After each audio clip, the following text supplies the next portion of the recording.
Hello everyone, welcome to Avanti classes. My name is Manjeet Bhardwaj और आज हम पीरियोडिक प्रॉपर्टी वाला लेसन जो है उसका एंड करने वाले हैं। Let's start it. तो सबसे पहले भी आज क्या क्या होने वाला है उसी को देखते हैं। First of all, topic to be covered in this session, electronegativity क्या होती है, आज हम ये करेंगे। बहुत आसान सी चीज है, बहुत मजेदार चीज है और बहुत बहुत बहुत बहुत इंपॉर्टेंट चीज है। पूरी केमिस्ट्री में इसको घिसा जाएगा। यहाँ पर डेफिनेशन आएगी और पूरी केमिस्ट्री में +2 में भी इसको घिसा जाएगा और बहुत आसान भी है, याद रख लेना। सेकंड देखिए, scale of the measure electronegativity. Electronegativity को मेजर कैसे करते हैं, ठीक है। 3-4 स्केल दे रखे हैं, उनके फॉर्मूले दे रखे हैं, ठीक है। वो आपको याद करने हैं, जस्ट फॉर्मूले हैं, उनका आगे पीछे कुछ नहीं है। मिलिगन स्केल है और कुछ छोटे मोटे और स्केल्स आएंगे। Application of electronegativity. इलेक्ट्रोनेगेटिविटी के क्या फायदे हैं, ये तो हम पूरी केमिस्ट्री में फायदे ही फायदे करेंगे इसके, ठीक है। तो अभी हम थोड़ा सा इसका टच लेंगे। डायगोनल रिलेशन क्या होता है, मैंने डायगोनल रिलेशन आपको आपके डाउट्स के ड्यूरिंग बताया था कि डायगोनल रिलेशन क्या होता है, याद है। मैंने एक बार बताया था। कौन पूछ रहा था मुझसे, साम्यक जैन पूछ रहा था शायद कि सर मैं ये कैसे प्रॉपर्टीज डिपेंड करती है। तब मैंने बोला था साइज अगर दो एटम्स का बराबर हो, है ना, तो उनकी प्रॉपर्टीज भी इक्वल होती हैं। यस, ये बात ध्यान है किसी को? Yes sir. है ना। तो यहाँ पर डायगोनल रिलेशन वैसा सही है, बस कुछ नहीं आने जानी, समझ लो आपको आता है। अगर उस दिन जो डाउट ले रहे थे बच्चे क्लास के बाद में, ठीक है, साम्यक ने बहुत सारे क्वेश्चंस पूछे थे, एक दो और बच्चों ने बहुत सारे क्वेश्चंस पूछे थे, तो उस टाइम मैंने बहुत सारी बातें आपको बताई थी, है ना। हमारी क्लास उस दिन 11 बजे तक चली थी, याद है क्या? जो थे उनको याद है। जो थे उनको याद होगा, जो नहीं थे कोई बात नहीं है। तो वो आगे वाले लेसन को ही डिस्कस कर लेते होते हैं बच्चे, और कुछ नहीं आने जाने, समझ रहे हो। मतलब जो लेसन हम आगे बाद में करने वाले हैं, बच्चों में क्यूरियोसिटी होती है कभी कभी, तो हम भी सोचते हैं कि भी देखो क्यूरियोसिटी एंड होनी चाहिए, बच्चों को पता होना चाहिए हम क्या करवा रहे हैं, क्या कर रहे हैं, है ना। आगे बढ़ते हैं बेटा इसी में। नेक्स्ट देखिए, और इसके बाद में आता है डायगोनल के बाद इनर्ट पेयर इफेक्ट। बहुत आसान है, लेकिन मोस्ट ऑफ द स्टूडेंट्स जो हैं इसको याद नहीं रख पाते, क्योंकि ये कभी कभी आता है। जो मेहमान आपके घर कभी कभी आता है ना, आपके पापा का दोस्त हो, 10 साल बाद वो अगर आए आपके घर, जब आप 10 साल पहले छोटे से थे, 5-6 साल के बच्चे, तो वो आके आपको क्या कहेगा, अरे तू तो बड़ा हो गया, छोटा सा है। और हम उसको ऐसे देखते हैं, ये है कौन, मेरे को कैसे जानता है ना। ये इनर्ट पेयर इफेक्ट वैसा ही है, अंकल टाइप में ही है। ये बहुत साल पहले हमें जानता था, अब हम इसको जानकारी लेंगे इसकी, है ना। और फिर कई साल बाद मतलब कई साल नहीं, मतलब कई महीने बाद ये फिर से एक जगह दिखाई देगा, आपको लगेगा यार कौन है ये, मैंने इसको जानता तो हूं लेकिन मैं अच्छे से नहीं जानता हूँ। ये वैसा ही है, ये कभी कभी आता है, इसलिए याद नहीं रहता है, बट ये आसान है, ठीक है। तो चलिए भाई, मुंह दिखाई का प्रोसेस होता है ना ये। क्या बेटा? सर कुछ नहीं सर, मैंने बोला मुंह दिखाई का काम करता है ना ये, बस आएगा दिखाएगा हाँ, चला ऐसा जाएगा। कह सकते हैं मुंह दिखाई, लेकिन कहीं कहीं बड़ा जबरदस्त वाला यूज होता है। मुंह दिखाई वाला भी बहुत जरूरी है, ठीक है। ये वैसी चीजें, तो कुछ चीजें कम यूज होती हैं तो वो रेयर होती हैं, तो उनको याद रखना। देखो, कॉमन चीजें जो रोज आती हैं वो लगभग सबको समझ आई जाती हैं, आज नहीं तो कल, है ना, अगर वो ध्यान से पढ़ रहे हैं तो। लेकिन जो रेयर चीजें होती है ना, उन पर फोकस करने वाले स्टूडेंट्स जो हैं, वो कॉमन चीजों को तो याद रखेंगे, उनकी प्रैक्टिस करेंगे, और रेयर चीजें भी उनको याद रह जाती हैं, और वही आगे क्रैक कर पाते हैं। इसको कहते हैं स्टेप अहेड, एक कदम आगे चलना। समझ रहे हो? आपको ये नहीं कि कॉमन तो सबको आता है तो सब पास हो सकते हैं आईआईटी में, हमें कुछ स्पेशल करना है। तो इनर्ट पेयर इफेक्ट आपको हमेशा याद रखना, +2 में काम आएगा, मैं पूछूंगा एक जगह पे +2 में आपसे, ठीक है। 1 में भी आता है, नो वरी। तो देखिए अभी इलेक्ट्रोनेगेटिविटी क्या होती है, बहुत आसान चीज है इलेक्ट्रोनेगेटिविटी। पीरियोडिक टेबल सबको याद है ना। तो सबसे पहले तो पीरियोडिक टेबल, चलो मैं इसको ना कॉपी पेस्ट करके रखता हूँ पीरियोडिक टेबल को यहीं पर, ठीक है। पीरियोडिक टेबल के अंदर, अब देखिए जरा, पीरियोडिक टेबल के अंदर क्या होता है, लेफ्ट टू राइट जाते हैं, इलेक्ट्रोनेगेटिविटी बढ़ती है, ठीक है। ये सबके सामने पीरियोडिक टेबल है, दिखाई दे रही है सभी को? Yes yes sir. Sir. Yes sir. ठीक है। तो इसी में मैं इसको जरा छोटा करने की कोशिश करता हूँ। अरे ये छोटी क्यों नहीं हो रही है भाई, चलो जैसी है ठीक ही है, फिर क्या इलाज है ना। देखो अब इसके अंदर क्या होता है, पीरियोडिक टेबल के अंदर लेफ्ट टू राइट, अब ध्यान देना जरा, लेफ्ट टू राइट, हाइड्रोजन से हीलियम की तरफ इलेक्ट्रोनेगेटिविटी क्या होती है, इंक्रीज होती है, लेफ्ट टू राइट, ठीक है।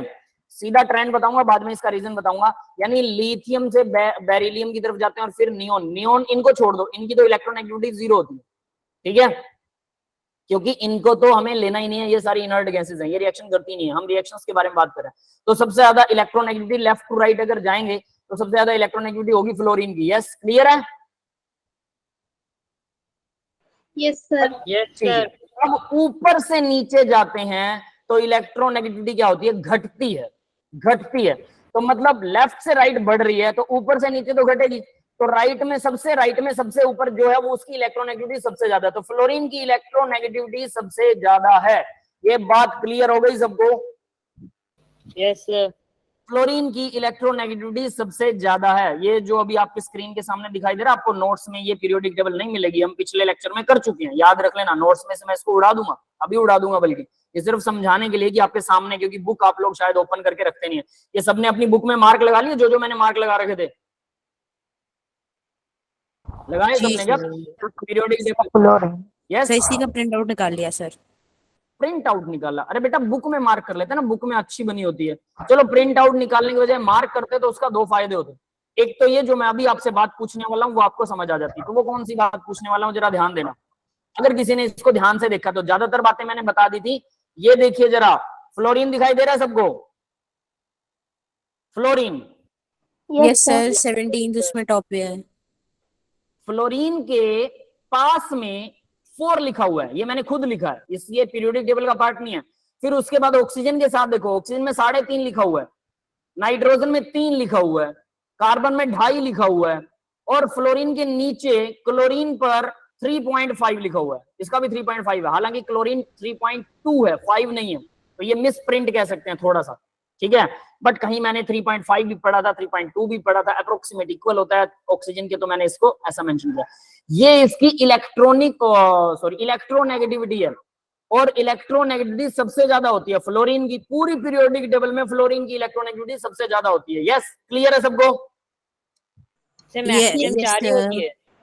तो 4 नंबर इसको मिला, मतलब ये सबसे बड़ा नंबर है। अब आपको लगेगा ये तो गिनती में छोटा है, तो क्या हुआ, है तो सबसे बड़ा ना। पूरी पीरियोडिक टेबल में इसकी इलेक्ट्रोनेगेटिविटी सबसे ज्यादा होती है, तो इससे नीचे मिलेंगे सारे। पहली बात, अब कौन कौन से एटम्स की इलेक्ट्रोनेगेटिविटी याद रखनी है आपको? हाइड्रोजन की लर्न कर लीजिए, 1.2 होती है। उसके अलावा कार्बन, नाइट्रोजन, ऑक्सीजन, फ्लोरीन 2.5, 3, 3.5, 4, बिल्कुल सीधा सीधा रिलेशन है, आधा आधा बढ़ाते जाइए। नीचे क्लोरीन 3.5 है, अप्रोक्सीमेटली 3.2 होती है, 3.5 नहीं होती। हाइड्रोजन की 1.2 होती है। ये जो बोल रहा हूं ना, ये नोट कर लेना और लिख लेना, और पीरियोडिक टेबल पे लिख लेना। यहां मैंने सिर्फ क्लोरीन को गलत लिखा हुआ है, बाकी सब सही है। क्लियर है ये बात सबको? Yes sir. ये पुराने टाइम पर सुनिए जरा, इस पीरियोडिक टेबल को मैंने मेरी बुक में मेंशन कर रखा है, उस बुक का फोटो खींचा हुआ है।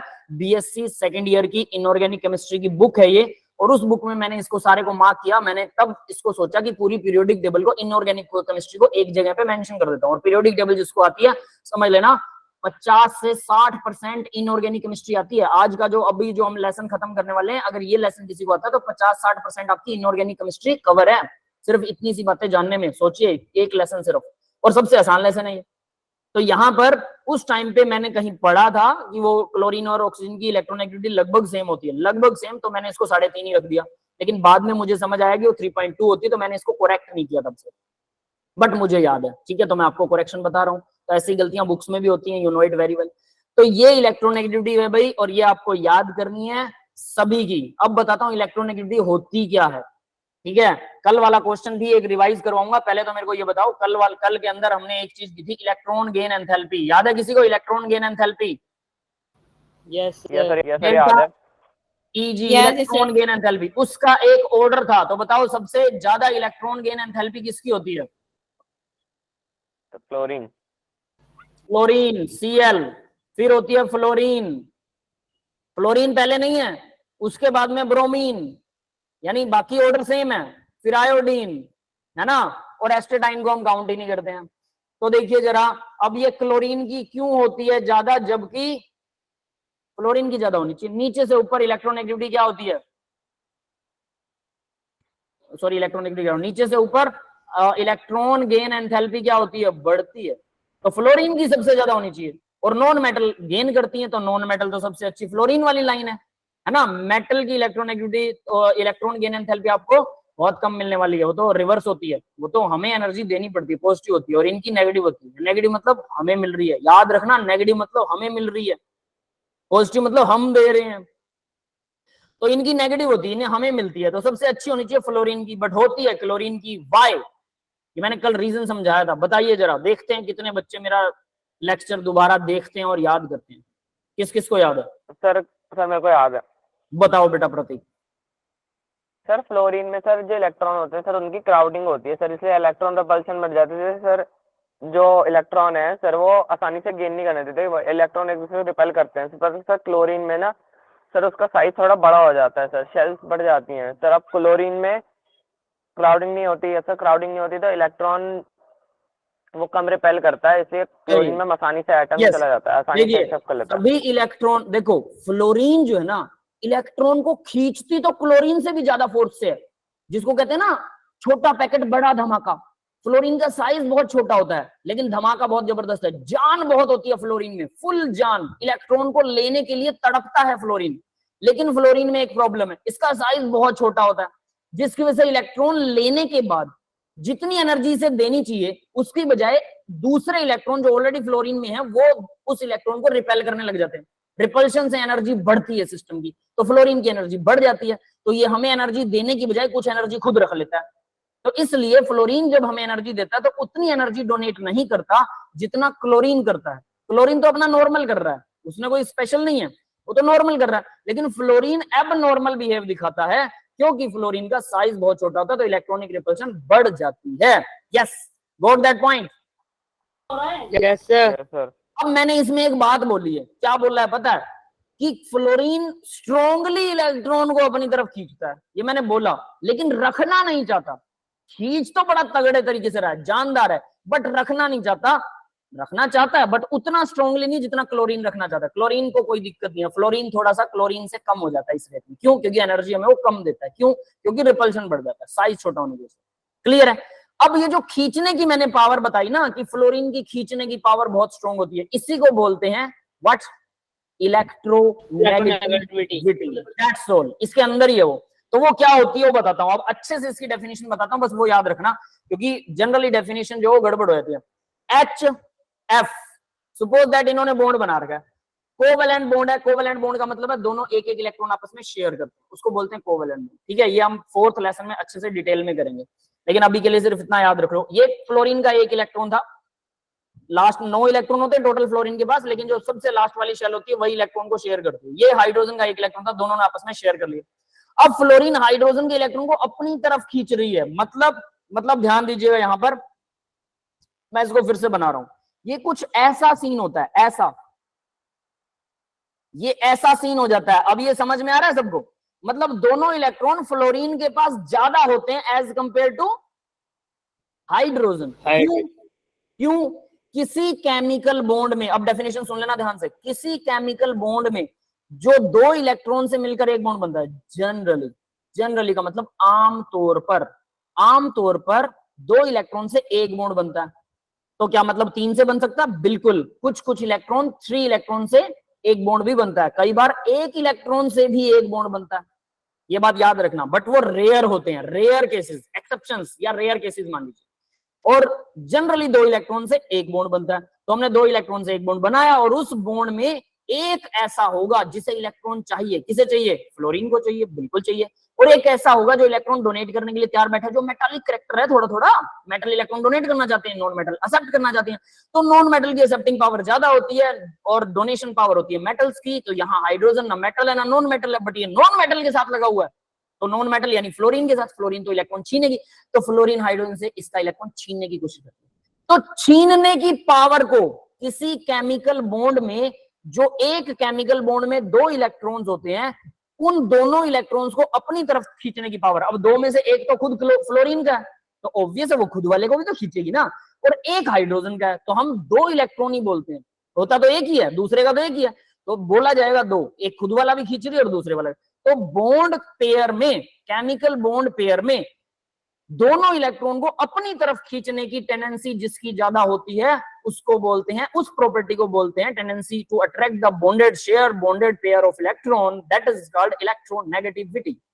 Got my point? समझ में आ गया इलेक्ट्रोनेगेटिविटी क्या है? सर कोवेलेंट बॉन्ड में ही होगी?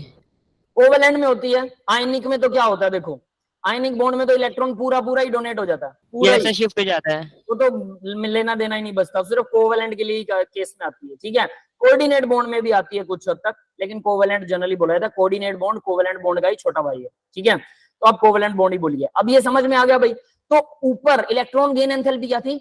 एक इलेक्ट्रॉन गेन करने के बाद वो जितनी एनर्जी हमें देगा या जितनी एनर्जी हमें देनी पड़ेगी, दोनों केसेस हो सकते हैं, उसको बोलते हैं इलेक्ट्रॉन गेन एंथैल्पी। यहां गेन नहीं किया फ्लोरीन ने, याद रख लेना, वो सिर्फ खींच रहा है अपनी तरफ जबरदस्ती, बट गेन नहीं कर रहा।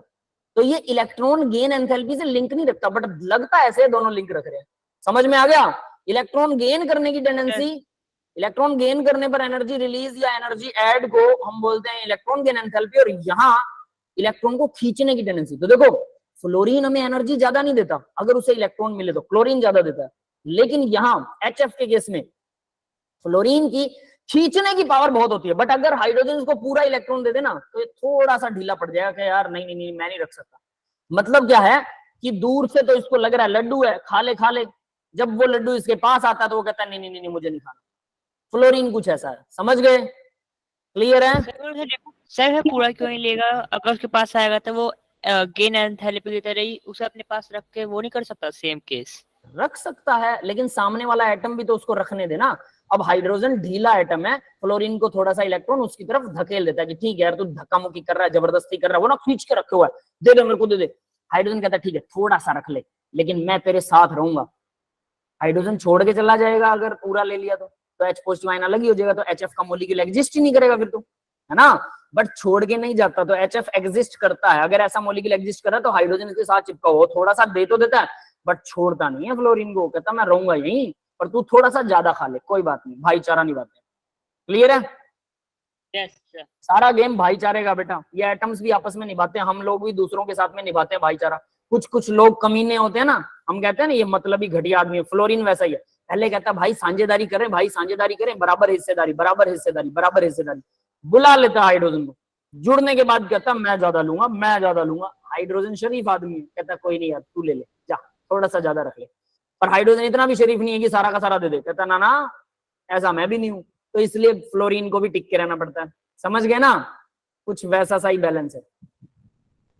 तो इलेक्ट्रॉन एक्टिविटी समझ में आ गई। तो फ्लोरीन की इलेक्ट्रॉन एक्टिविटी तो सबसे ज्यादा, बट इलेक्ट्रॉन गेन एंथैल्पी सबसे ज्यादा नहीं है, क्योंकि लेने के बाद वो इतनी एनर्जी नहीं छोड़ पाता स्टेरिक हिंड्रेंस की वजह से। बट इलेक्ट्रॉन एक्टिविटी खींचना तो बड़ा जबरदस्त है, इससे ज्यादा जोर से कोई भी पीरियोडिक टेबल में इलेक्ट्रॉन को अपनी तरफ नहीं खींचता, इससे ज्यादा जोर से।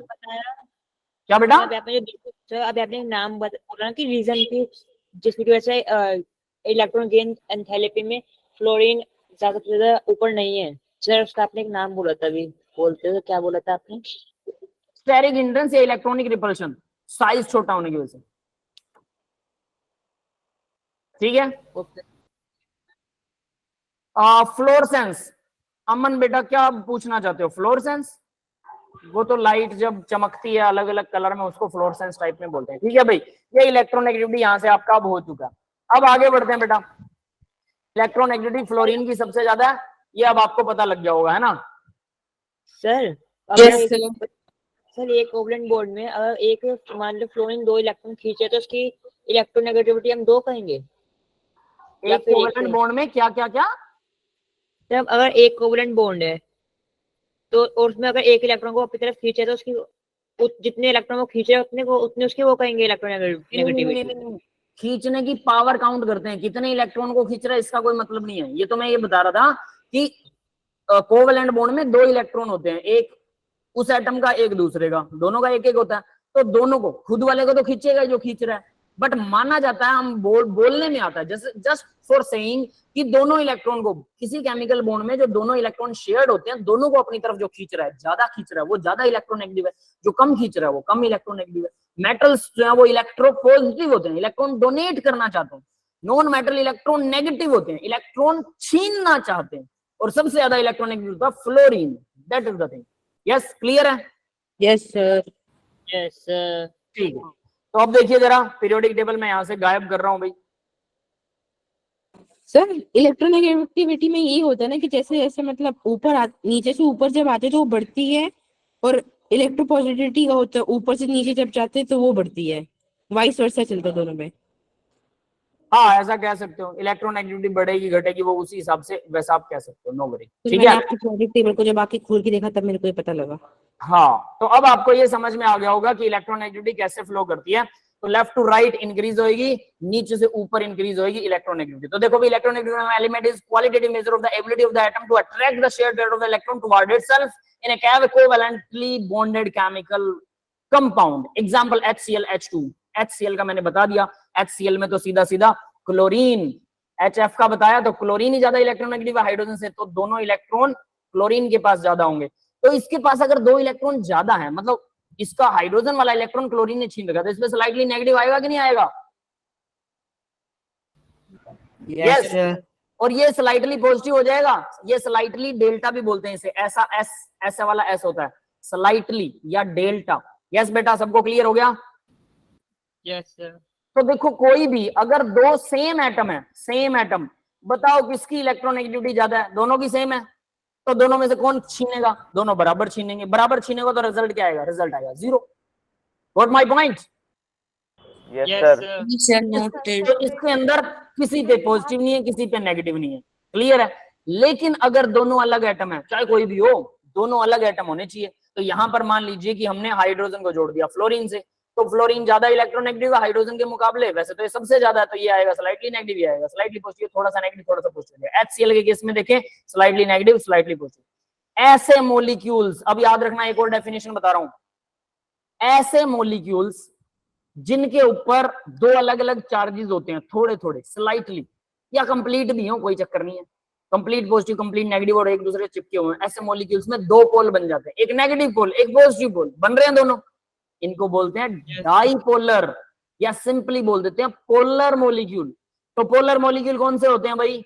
जिन पे चार्ज सेपरेशन होता है। चार्ज सेपरेशन मतलब चार्ज बराबर नहीं बटा हुआ, एक ने जबरदस्ती ज्यादा छीन रखा है, एक थोड़ा सा सेल्फिश टाइप का एटम है, वो कहता है मैं इलेक्ट्रॉन शेयर तो करूंगा लेकिन दोनों अपनी तरफ खींच के रखूंगा, ज्यादा हिस्सा मुझे चाहिए। जो ज्यादा हिस्सा ले जाता है वो स्लाइटली नेगेटिव हो जाता है, दूसरा स्लाइटली पॉजिटिव हो जाता है, इसको बोलते हैं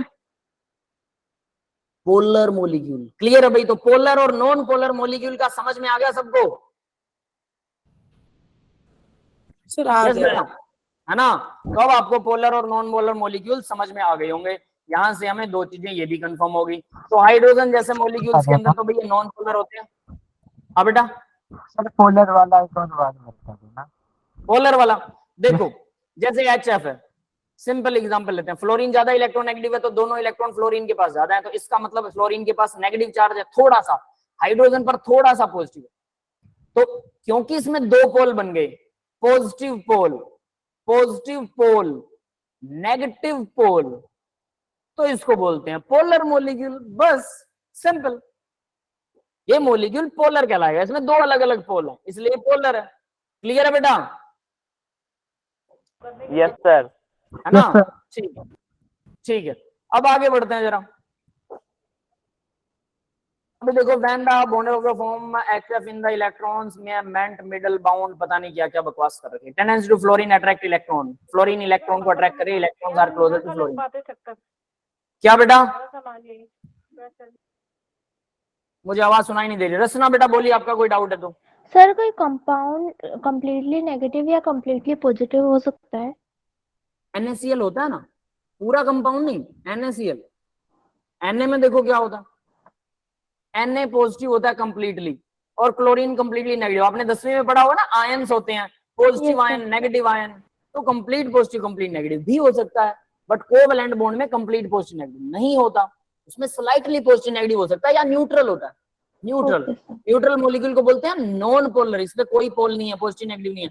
और जिस भी मॉलिक्यूल पे स्लाइटली नेगेटिव या कंप्लीट नेगेटिव पॉजिटिव, उसको पोलर मॉलिक्यूल बोल सकते हो। NaCl को भी पोलर बोल सकते हो, बिल्कुल है पोलर, एक नेगेटिव पोल है एक पॉजिटिव पोल है, 2 पोल है इसलिए पोलर, है ना? Okay sir. ठीक है, अब आगे बढ़ते हैं बेटा। It is not properly N isolated atom, ये आइसोलेटेड एटम नहीं होता। ठीक है, आप यूं नहीं कह सकते कि फ्लोरीन पे पूरा नेगेटिव है, पूरा नेगेटिव नहीं है, हाइड्रोजन पे पूरा पॉजिटिव है, पूरा पॉजिटिव नहीं है, ठीक है, स्लाइटली पॉजिटिव नेगेटिव होता है। तो इसलिए आइसोलेट का मतलब होता है अकेला, अलग। वैसे आइसो वर्ड जहां भी आता है मतलब आता है सेम, लेकिन आइसोलेट का मतलब होता है अलग करना, आइसोलेट, याद रख लेना, इंग्लिश वर्ड है। इलेक्ट्रोनेगेटिव एन एटम में भी differ from different molecule, molecules में अलग अलग हो सकते हैं। It is not a measurable property, ये मेजरेबल प्रॉपर्टी नहीं है। इलेक्ट्रोनेगेटिविटी को हम मेजर भी करेंगे, सारी बकवास बातें लिख रही हैं, ऐसा कुछ नहीं, सिर्फ डेफिनेशन याद कीजिए और कुछ नहीं है, ठीक है। यानी किसी बॉन्ड के अंदर ability of an atom to attract the shared pair of electron toward itself, ठीक है, in a covalently bonded chemical compound, बस इतना ही है। एग्जांपल H2 है and HCl and H2, H2 में तो इलेक्ट्रोनेगेटिविटी का कोई एग्जांपल नहीं बनेगा, तो मैं इसको काट रहा हूं। H2 तो नॉन पोलर है, नॉन पोलर मॉलिक्यूल्स में इलेक्ट्रोनेगेटिविटी कहीं कुछ प्ले नहीं करती है। सेम एटम की इलेक्ट्रोनेगेटिविटी सेम होगी तो वो कुछ नहीं करने वाला। ठीक है, आगे बढ़ते हैं बेटा।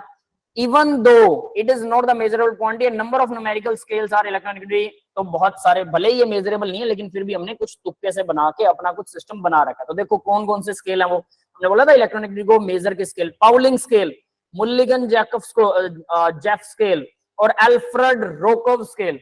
देखो इन पाउलिंग स्केल्स का फायदा क्या, मतलब इलेक्ट्रोनेगेटिविटी इतनी इंपॉर्टेंट क्यों कि हम उसको निकालते भी हैं? आगे पढ़ेंगे बेटा, मैं एग्जांपल भी दूंगा, नो वरी। ठीक है, आगे आएगा, सारा कुछ आएगा, वेट एंड वॉच, आगे भी आएगी। पूरी केमिस्ट्री में भरी पड़ी, चिंता ही मत करो, सारी एप्लीकेशन ही एप्लीकेशन करेंगे, आपको पता लग जाएगा, इंपॉर्टेंट है।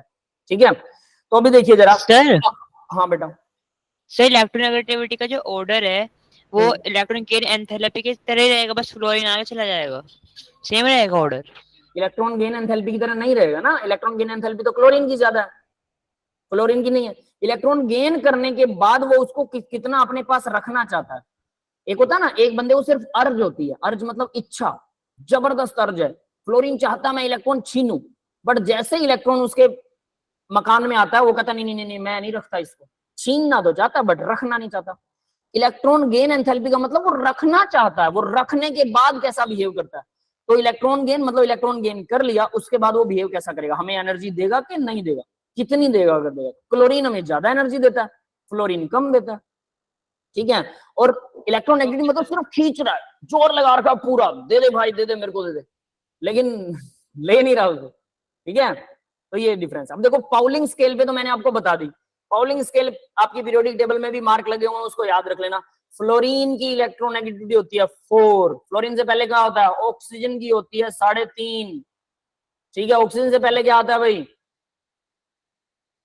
याद है किसी को? 1 2 3 4 नाइट्रोजन, नाइट्रोजन, नाइट्रोजन की होती है 3.0, उससे पहले क्या आता है, कार्बन, कार्बन 2.5। ये सीधा सीधा ऑर्डर है, 2.5 3 3.5 4। अब फ्लोरीन के नीचे आता है एक क्लोरीन, क्लोरीन की इलेक्ट्रोनेगेटिविटी कितनी होती है, 3.2 3.2 है, मैंने 3.5 लिखी हुई है, मैं यहाँ 3.2 लिख रहा हूँ, इसको करेक्ट कर लेना पीरियोडिक टेबल के। ठीक है, अप्रोक्सीमेटली बराबर होती है ऑक्सीजन और क्लोरीन की इलेक्ट्रोनेगेटिविटी। अब एक क्वेश्चन आता होता है, +2 में आएगा क्वेश्चन, अभी बता रहा हूं आपको कि ऑक्सीजन की इलेक्ट्रोनेगेटिविटी और क्लोरीन की इलेक्ट्रोनेगेटिविटी लगभग सेम है, लगभग सेम, फिर भी ऑक्सीजन जो है वो हाइड्रोजन बॉन्ड बनाता, क्लोरीन नहीं बनाता, due to big size. Chlorine का बड़ा साइज होता है, ऑक्सीजन का छोटा साइज होता है। हाइड्रोजन बॉन्ड क्या होता है वो भी हम नेक्स्ट लेक्चर में पढ़ेंगे, लेकिन उस क्वेश्चन को जस्ट समझने की कोशिश कीजिए, इसका मतलब क्या है। ऑक्सीजन का साइज है इतना सा, इसमें इलेक्ट्रॉन्स भरे पड़े हैं, क्लोरीन का साइज है इतना बड़ा, इसमें भी इलेक्ट्रॉन्स भरे पड़े हैं। ठीक है, समझ में आ रहा है भाई?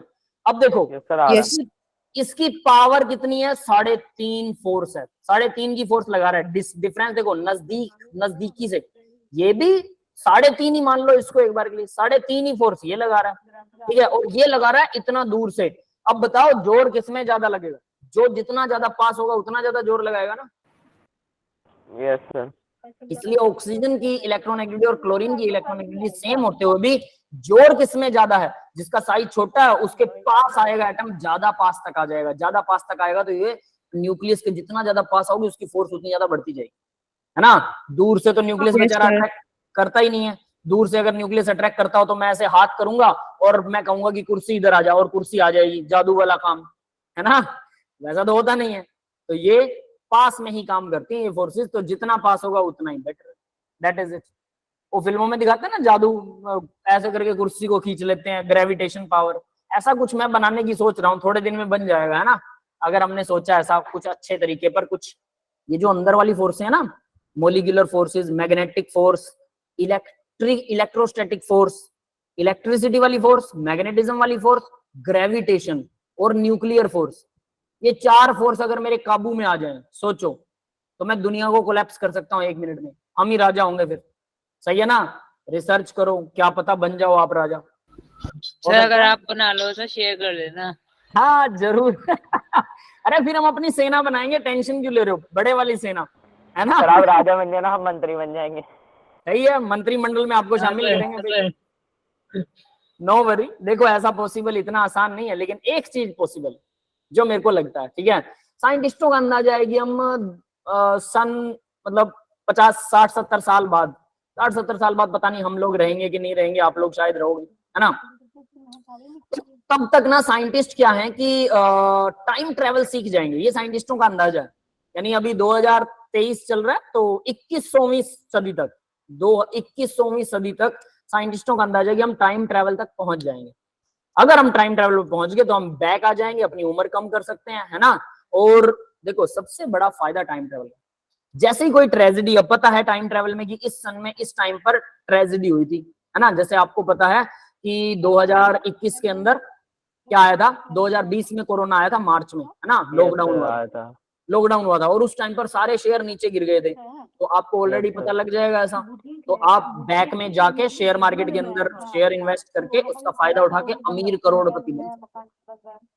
सो सिंपल इट इज, है ना, कमाल की बात। Yes sir. पर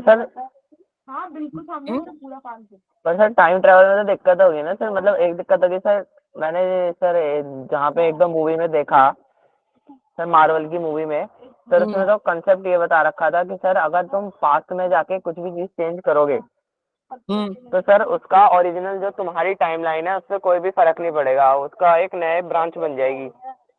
हाँ ऐसा कुछ भी बोलते हैं साइंटिस्ट। अरे टेंशन क्यों ले रहे हो, सुनिए सुनिए सुनिए, कोई बात नहीं, पास्ट में जाके क्यों बदले, हम करोड़पति क्यों, हम फ्यूचर में जाके करोड़पति बन जाएंगे। फ्यूचर में जाएंगे, वहां जब रेट चेंज हो रहा होगा कोई ना कोई शेयर मार्केट का, पहले ही पता कर लेंगे। आज मेरे को पता लग गया कि 4 दिन बाद शेयर मार्केट का रेट, फलाने शेयर का रेट लगभग 1.5 गुना होने वाला है, तो मैं सारी प्रॉपर्टी बेच के उसमें लगा दूंगा, 1.5 गुना रेट आएगा, 1.5 गुना हो गया मेरा पास। फिर से 4 दिन बाद सर टाइम टीवी, क्या sir time TV, time TV की तरह आप पहले देख लोगे फ्यूचर क्या है। हाँ वही फ्यूचर देख लेंगे सर, थोड़ा। सर फिर आप बोलोगे पैसा ही पैसा होगा सर आपके पास। यस पैसा ही पैसा सही है। अरे हम सबके पास होगा, फिर सीक्रेट बताऊंगा आप लोगों को, है ना। सबको वो कहते हैं ना, देखो एक और तरीका है इसका, मैं नहीं पैसा लगाऊंगा, मैं कहूंगा कि आप मेरे को पैसे देना, 1000 रुपए देके जाना, मैं आपको आइडिया देता हूँ डबल पैसा।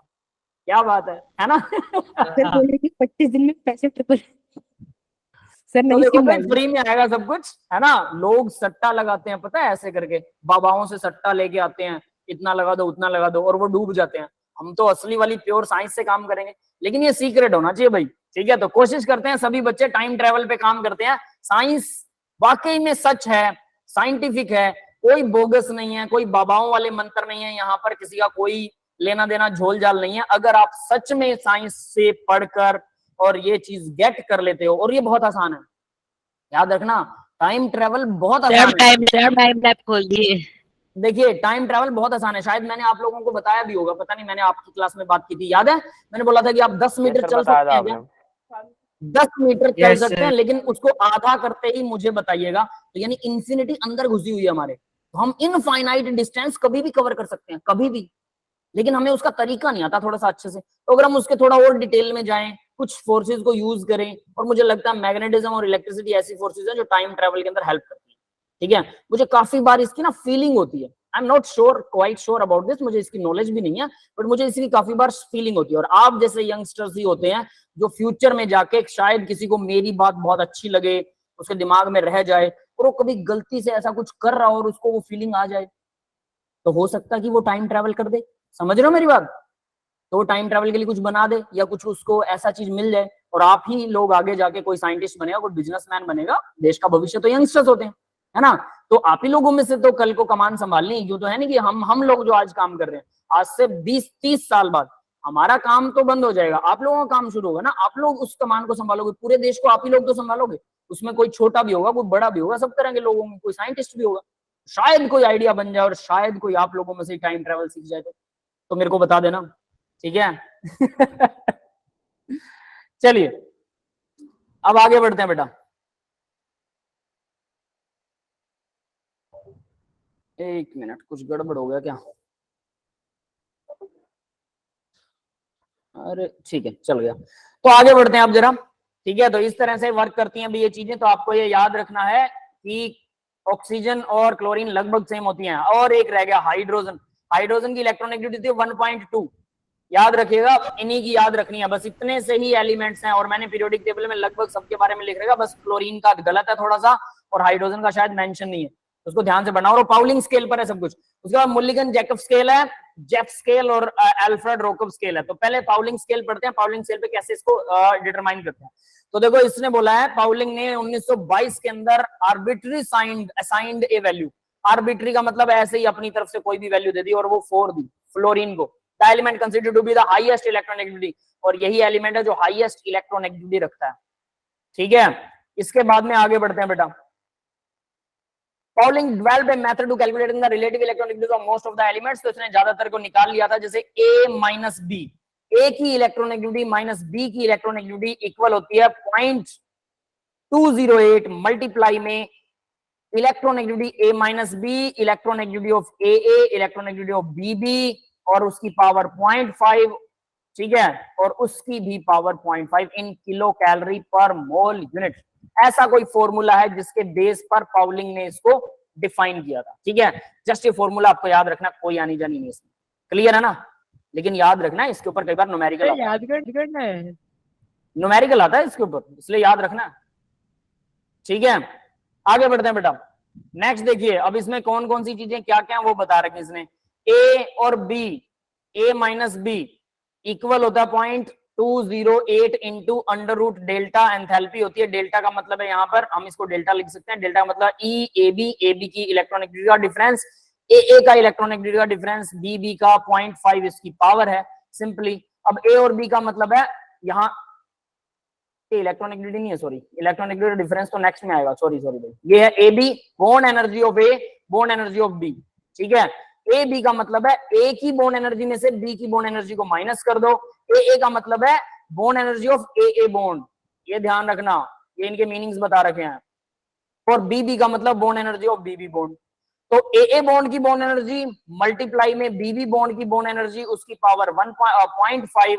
और ए और बी का मतलब है ए और बी अगर आपस में बॉन्ड बनाते हैं, जैसे मान लो HCl का केस लेते हैं, तो ये कह रहा है क्लोरीन और क्लोरीन की बॉन्ड एनर्जी, हाइड्रोजन और हाइड्रोजन की बॉन्ड एनर्जी, इनको तोड़ने में जितनी एनर्जी लगती है, और फिर HCl मतलब हाइड्रोजन और क्लोरीन के बॉन्ड को तोड़ने में जितनी एनर्जी लगती है, इन तीनों की बॉन्ड एंथैल्पियां, बॉन्ड एनर्जी आपको पता होनी चाहिए।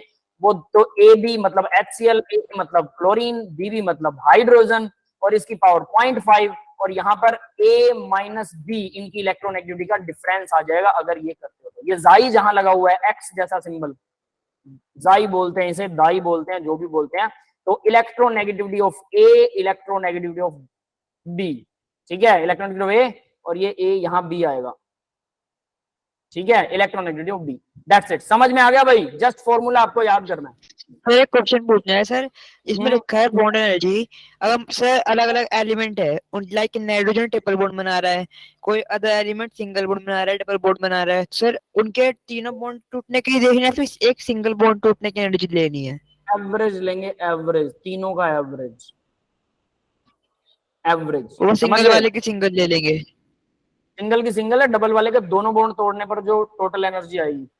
ठीक है, उसका एवरेज। हाँ, सर उसका ये एवरेज एक नहीं, बार वापस बता दो टोटल सर। एनर्जी, मतलब पहला बॉन्ड तोड़ेंगे कम एनर्जी आ रही है, दूसरा बॉन्ड तोड़ेंगे ज्यादा एनर्जी आ रही है, तो दोनों का टोटल ही लेंगे कि दोनों बॉन्ड को तोड़ने में कितनी एनर्जी लगेगी। ठीक है, सर उसमें दो बॉन्ड नहीं होगी, हमने एक ही बॉन्ड को दो बार तोड़ा तो वो डबल वैल्यू नहीं आएगी? डबल नहीं होती, पहला बॉन्ड जो तोड़ोगे हो सकता है उसमें कम एनर्जी लगे, दूसरा बॉन्ड जो तोड़ोगे उसमें ज्यादा एनर्जी लगेगी। समझ गए, वो हम 4th लेसन में डिस्कस करेंगे। सिंगल बॉन्ड की एनर्जी ज्यादा होती है, डबल वाले बॉन्ड की एनर्जी कम होती है, दोनों को तोड़ने में टोटल एनर्जी ज्यादा लगेगी, लेकिन पाई बॉन्ड जो दूसरे वाला बॉन्ड बनता है, जो बाद में बनता है, वो लेस एनर्जी वाला होता है, पहला बॉन्ड जो बनता है वो स्ट्रॉन्ग एनर्जी वाला होता है। ठीक है, इसलिए बोला कि दोनों का। हाँ ठीक है, आगे देखते हैं बेटा। ऊपर वापस बता देंगे, मेरी क्लास लीव होगी थी। कौन क्या बेटा? ये बस मैंने ये चीज बताई है कि ए बी जो है वो bond energy of A B होगा, ए और बी के बीच में कौन सा बॉन्ड है, ए जो है वो बॉन्ड एनर्जी ऑफ ए और ए, यानी कि जैसे मान लो HCl है, HCl के अंदर क्लोरीन का बॉन्ड एनर्जी, हाइड्रोजन की बॉन्ड एनर्जी और HCl मतलब ए बी की, तो ए की बॉन्ड एनर्जी, ए बी की बॉन्ड एनर्जी और बी की बॉन्ड एनर्जी, ये हैं वो चीजें ए बी, ठीक है, और यही उसको फॉर्मूले को फॉर्मुलेट करते हैं। और जाई और जाई बी जो है वो इलेक्ट्रोनेगेटिविटी of A, electronegativity of B है। Expected bond energy of A B if found purely covalent, अगर प्योरली कोवेलेंट होती है, but since there is some ionic character actually little high, तो ये लाइन हमारे किसी काम की नहीं है, वो बाद में डिस्कस करेंगे, ठीक है भाई। आगे बढ़ते हैं बेटा इसी में।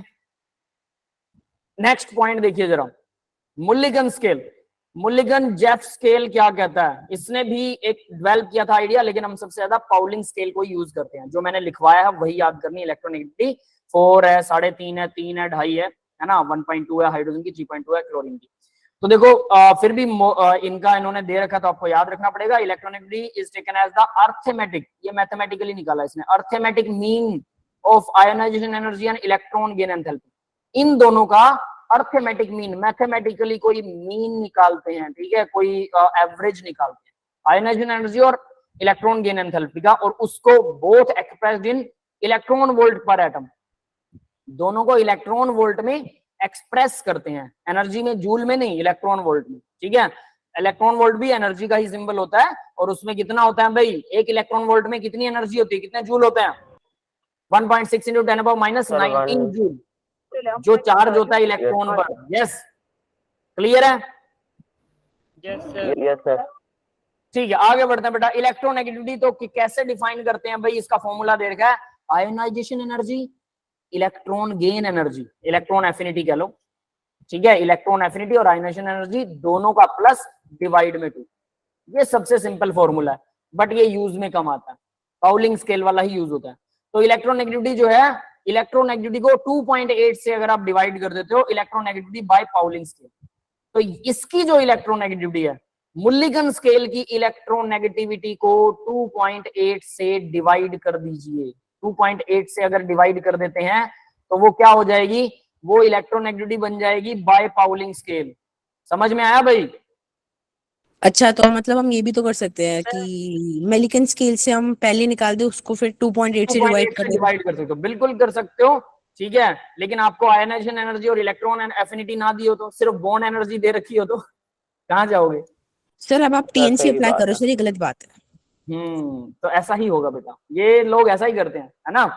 अब देखो जरा, इसलिए दोनों फॉर्मूला याद करने पड़ेंगे। आईआईटी कर रहे हो, समझ में आया, ट्रिक अपने हिसाब से यूज नहीं कर सकते, आईआईटी की तैयारी है बेटा ये, तो इसलिए कमर कस लो कि दोनों आने चाहिए। तो देखो इन्होंने क्या लिखा, पाउलिंग स्केल की इलेक्ट्रोनेगेटिविटी और इक्वल होगा मुल्लिगन स्केल को 2.8 से डिवाइड कर दो, सीधा सीधा लिख रखा है नीचे, ठीक है। चलो हम इसको, sir ionization energy, electron affinity, sir ionization energy और बॉन्डिंग एनर्जी में कोई रिलेशन होता है? आयनाइजेशन एनर्जी और किसमें? बॉन्डिंग एनर्जी में रिलेशन होता है कोई आपस में? नहीं नहीं नहीं नहीं, कोई रिलेशन नहीं। आयनाइजेशन एनर्जी तो इलेक्ट्रॉन छोड़ने में जितनी एनर्जी हम देंगे, और बॉन्ड जब बनेगा, दो एटम आपस में जुड़ेंगे, वो तो एक एटम जो गैस स्टेट में है उसमें से इलेक्ट्रॉन बाहर निकालने के लिए दी गई एनर्जी है। और बॉन्डिंग एनर्जी क्या होती है, दो एटम आपस में जुड़ेंगे तो उनको जोड़ने के लिए जितनी एनर्जी रिक्वायर्ड है या जितनी एनर्जी हमें मिलेगी, वो बॉन्ड एनर्जी होती है। दोनों बहुत अलग है, क्लियर है? यस बेटा, जैसा क्लियर है। Yes sir. आगे बढ़ते हैं। फैक्टर अफेक्टिंग द इलेक्ट्रोनेगेटिविटी, तो इलेक्ट्रोनेगेटिविटी को कौन से फैक्टर भाई, डिस्टेंस ज्यादा होगा इलेक्ट्रोनेगेटिविटी घट जाएगी, है ना।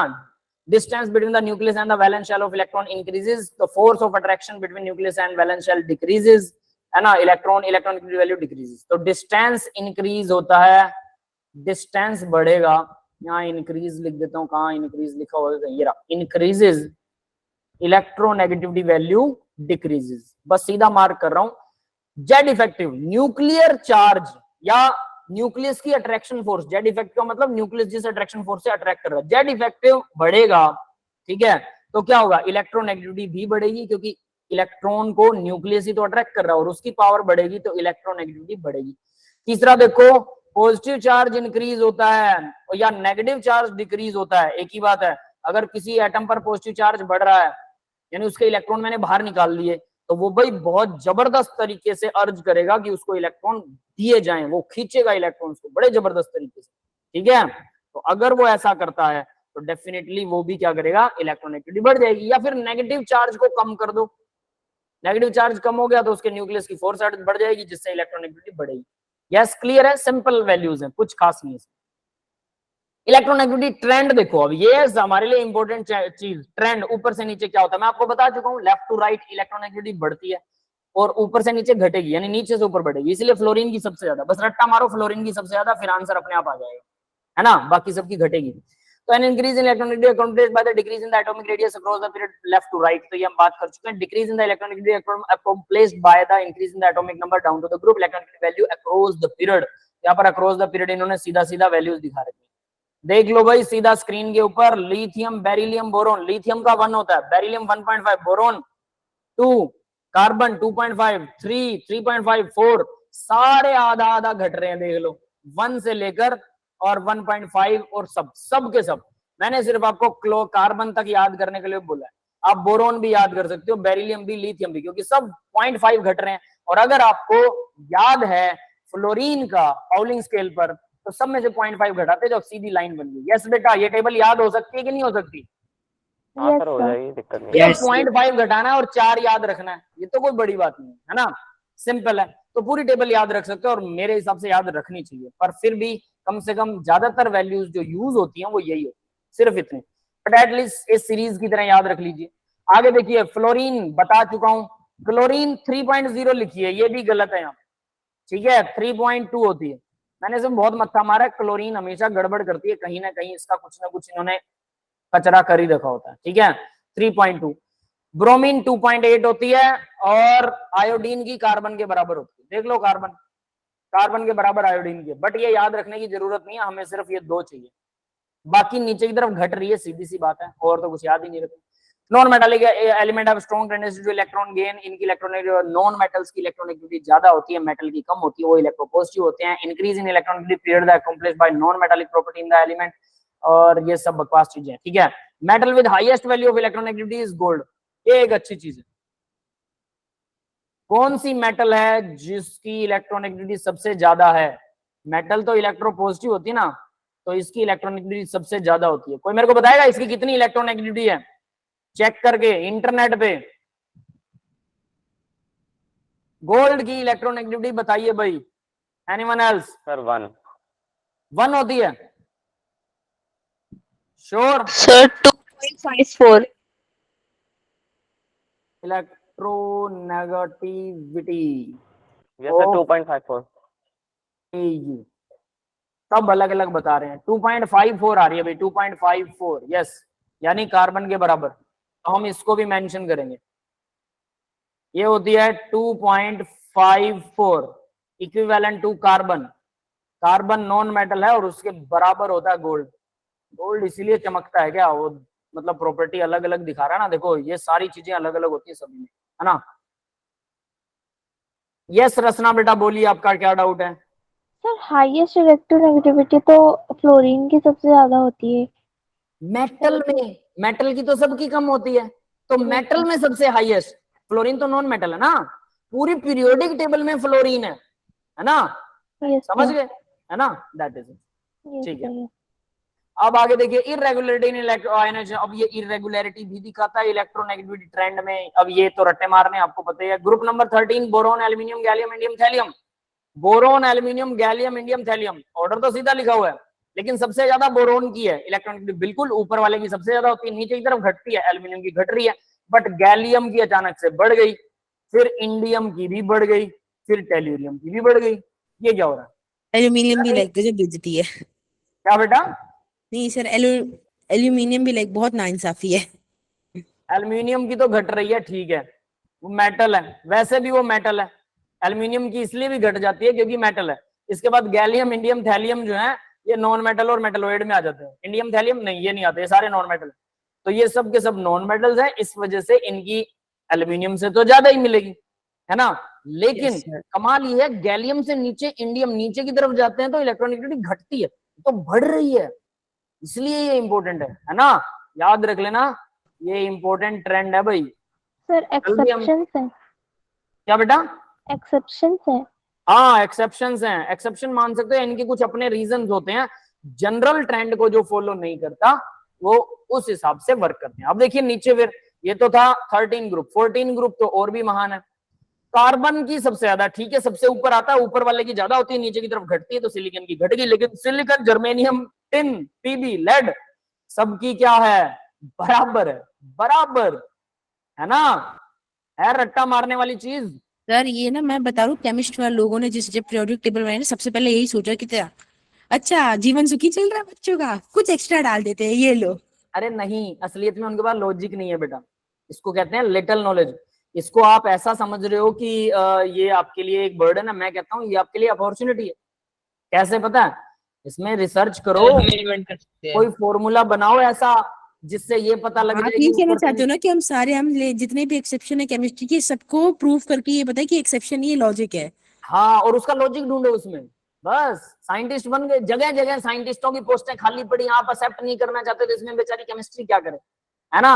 आप लोग फालतू में केमिस्ट्री में वो क्या बोलते हैं उसे, कसूर निकाल रहे हैं ना, कसूर नहीं है ये अपॉर्चुनिटी है, ठीक है।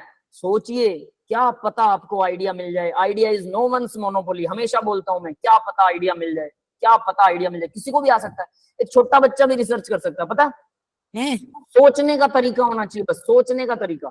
चलो मैं आपको सोचने का तरीका बताता हूँ। आइंस्टीन जहां जाता था ना, आइंस्टीन जहां पर भी मतलब उसको बड़े बड़े इंस्टीट्यूट बुलाया करते थे, तो आइंस्टीन क्या कहता था पता है, आइंस्टीन एक ही बात बताता था, how to think that's matter, I only teach my pupils, pupils का मतलब शिष्य, students, I only teach my pupils how to think, I never teach them, मैं उन्हें पढ़ाता नहीं हूं, मैं उन्हें सोचने का तरीका बताता हूं। तो कैसे सोचते हैं पता है, अब मैंने एक चीज देखी, माचिस सभी ने यूज करी हो, ये भी माचिस, match box, Yes, sir. Yes, sir. तो कभी ऐसा हुआ है माचिस को खोलते टाइम उसकी तिलियां नीचे की तरफ और नीचे की तरफ गिर गई हो? यस सर, बहुत Yes, बार। sir. बहुत बार होता है। तो देखो इसका सॉल्यूशन बताता हूँ। सॉल्यूशन देखिए, ये आपके पास मैच बॉक्स है एक, ठीक है, इस तरह का एक मैच बॉक्स है आपके पास, सर ठीक है। ये। अब इसके अंदर एक ट्रे होती है, तो उस ट्रे पर अगर मैं मार्क कर दूं कि ये वाला हिस्सा नीचे, यहां एरो लगा देता हूं, उस ट्रे के ऊपर ऐसा एरो लगा देता हूं इस तरफ, समझ रहे हो, इस तरफ भी ऐसा एरो लगा देता हूं कि ये हिस्सा नीचे की तरफ है। तो जब भी आप माचिस खोलोगे, भले वो उल्टी ट्रे लगी हुई है उसमें, सीधी आप उस ट्रे का देखोगे नीचे की तरफ कौन सा हिस्सा, एरो चेक कर लो, कभी गलती नहीं होगी। क्लियर है? सर कौन देखेगा, इतनी देर कौन लगाएगा। अरे नहीं नहीं नहीं, आपके सामने ही होती हो, जैसे आप माचिस उठाते हो 2-4 बार में आदत पड़ जाएगी कि एरो नीचे ऊपर है, अपने आप देखोगे, क्योंकि माचिस उल्टी भी पड़ी हो सकती है, सीधी भी हो सकती है, ट्रे उल्टी लगाई हो, सीधी लगाई हो, तो अपने आप आपको अंदाजा हो जाएगा। हमेशा चेक करोगे सर, छोटा सा सॉल्यूशन, सिर्फ एक एरो लगाना है, एक एरो, दोनों तरफ एक एक एरो लग गया, बात खत्म, और हमेशा के लिए समस्या सोल्व। कभी तीलियां गिरेंगी ही नहीं लाइफ में, ठीक है। तो ये इसको बोलते हैं रिसर्च लेवल पर सोचना, समस्याओं का समाधान करना, रिसर्च लेवल पर, यही सर research। मैं आपको कह रहा हूँ, सर आप जाओ सर डीआरडीओ जाओ, आईयूपीएसी में जाओ एक बार, सर आपको हायर कर लेंगे, अरे टीचिंग मत बेटा, करो। प्रॉब्लम पता है क्या होती है, जिस जिस तरह से मैंने वर्क किया है ना और यहाँ तक पहुंचे हैं, उसमें बहुत डीआरडीओ या ये जितनी भी रिसर्च एंड डेवलपमेंट होते हैं ना, R&D बोलते हैं, इन चीजों के अंदर बहुत ज्यादा पैसा लगता है। तो इन चीजों के वहां बेसिक तक पहुंचने में भी आपके पास बेसिक सुविधाएं होनी चाहिए, कोचिंग्स अच्छी मिली होनी चाहिए, टाइम से आप पढ़े हो। हम पढ़ते पढ़ते इतना लेट हो चुके हैं बेटा, हमें ये बेसिक नॉलेज जो आज मैं आपको दे रहा हूँ, ये मुझे बहुत लेट मिली थी। +1 की नॉलेज ही मुझे बहुत लेट मिली थी, जब मैं बच्चों को पढ़ाने लगा तब तो मेरे को नॉलेज मिली थी, 2009 में बच्चों को पढ़ाने लगा, सोचिए। तो तब तक मैं MSc में हो चुका था, BSc पास कर ली थी, तब तो मेरे को +1 की नॉलेज होने लगी। That is why I am कह सकते हो मैं लेट चल रहा हूँ, और लेट चलने वाले को कोई नहीं पूछता बेटा, ठीक है। जब तक उम्र होगी तब तक DRDO ने, हमारी जिस एज में हम बात कर रहे हैं, DRDO जो है वो 24, 25, 27 साल तक के साइंटिस्ट रखता है, जो जूनियर साइंटिस्ट रखता है, उसके बाद में रखता ही नहीं है। ये एक प्रॉब्लम है, तो हम वहां जा ही नहीं सकते हैं।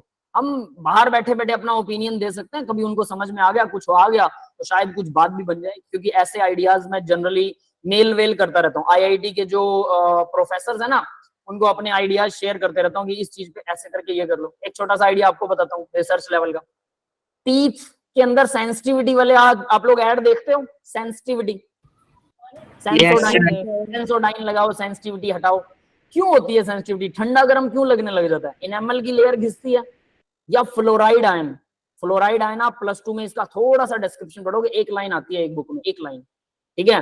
मैंने इस पे थोड़ी रिसर्च की, बेटर लेवल वाली, BSc के अंदर भी मैंने इसको थोड़ा पढ़ा। जो पहले लोग गोल्ड या चांदी की दांत के ऊपर वर्क चढ़ा लेते थे ना, उससे उनको ठंडा गर्म फील होता है, सेंसिटिविटी फील होती है, उसके ऊपर थोड़ा रिसर्च की। मेरे पास एक आइडिया है, जैसे जैसे उम्र बढ़ती है आपके दांतों में फ्लोराइड आयन का कंसंट्रेशन बढ़ने लगेगा, और फ्लोराइड आयन वो है जो आपके एनामल को खराब करता है और आपके दांतों को पीला बना देता है, ठीक है, ज्यादा पीला। हीरो हीरोइने जो भी होते हैं ना, वो उसको घिसा लेते हैं, ग्राइंड करवा लेते हैं दांतों को, और फिर ग्राइंड करवा के हर 6 महीने में एक केमिकल की लेयर चढ़वाते हैं व्हाइट कलर की, और वो लेयर फिर जब उतर जाती है उनको फिर से सेंसिटिविटी फील होती है, फिर से लेयर चढ़वा लेते हैं। वो ऐसा करते हैं, उनके दांत इसलिए ज्यादा साफ दिखते हैं, उनको तो अपना चेहरा चमकाना होता है और उसी के पैसे मिलते हैं, उनको फेस वैल्यू है उनकी, है ना।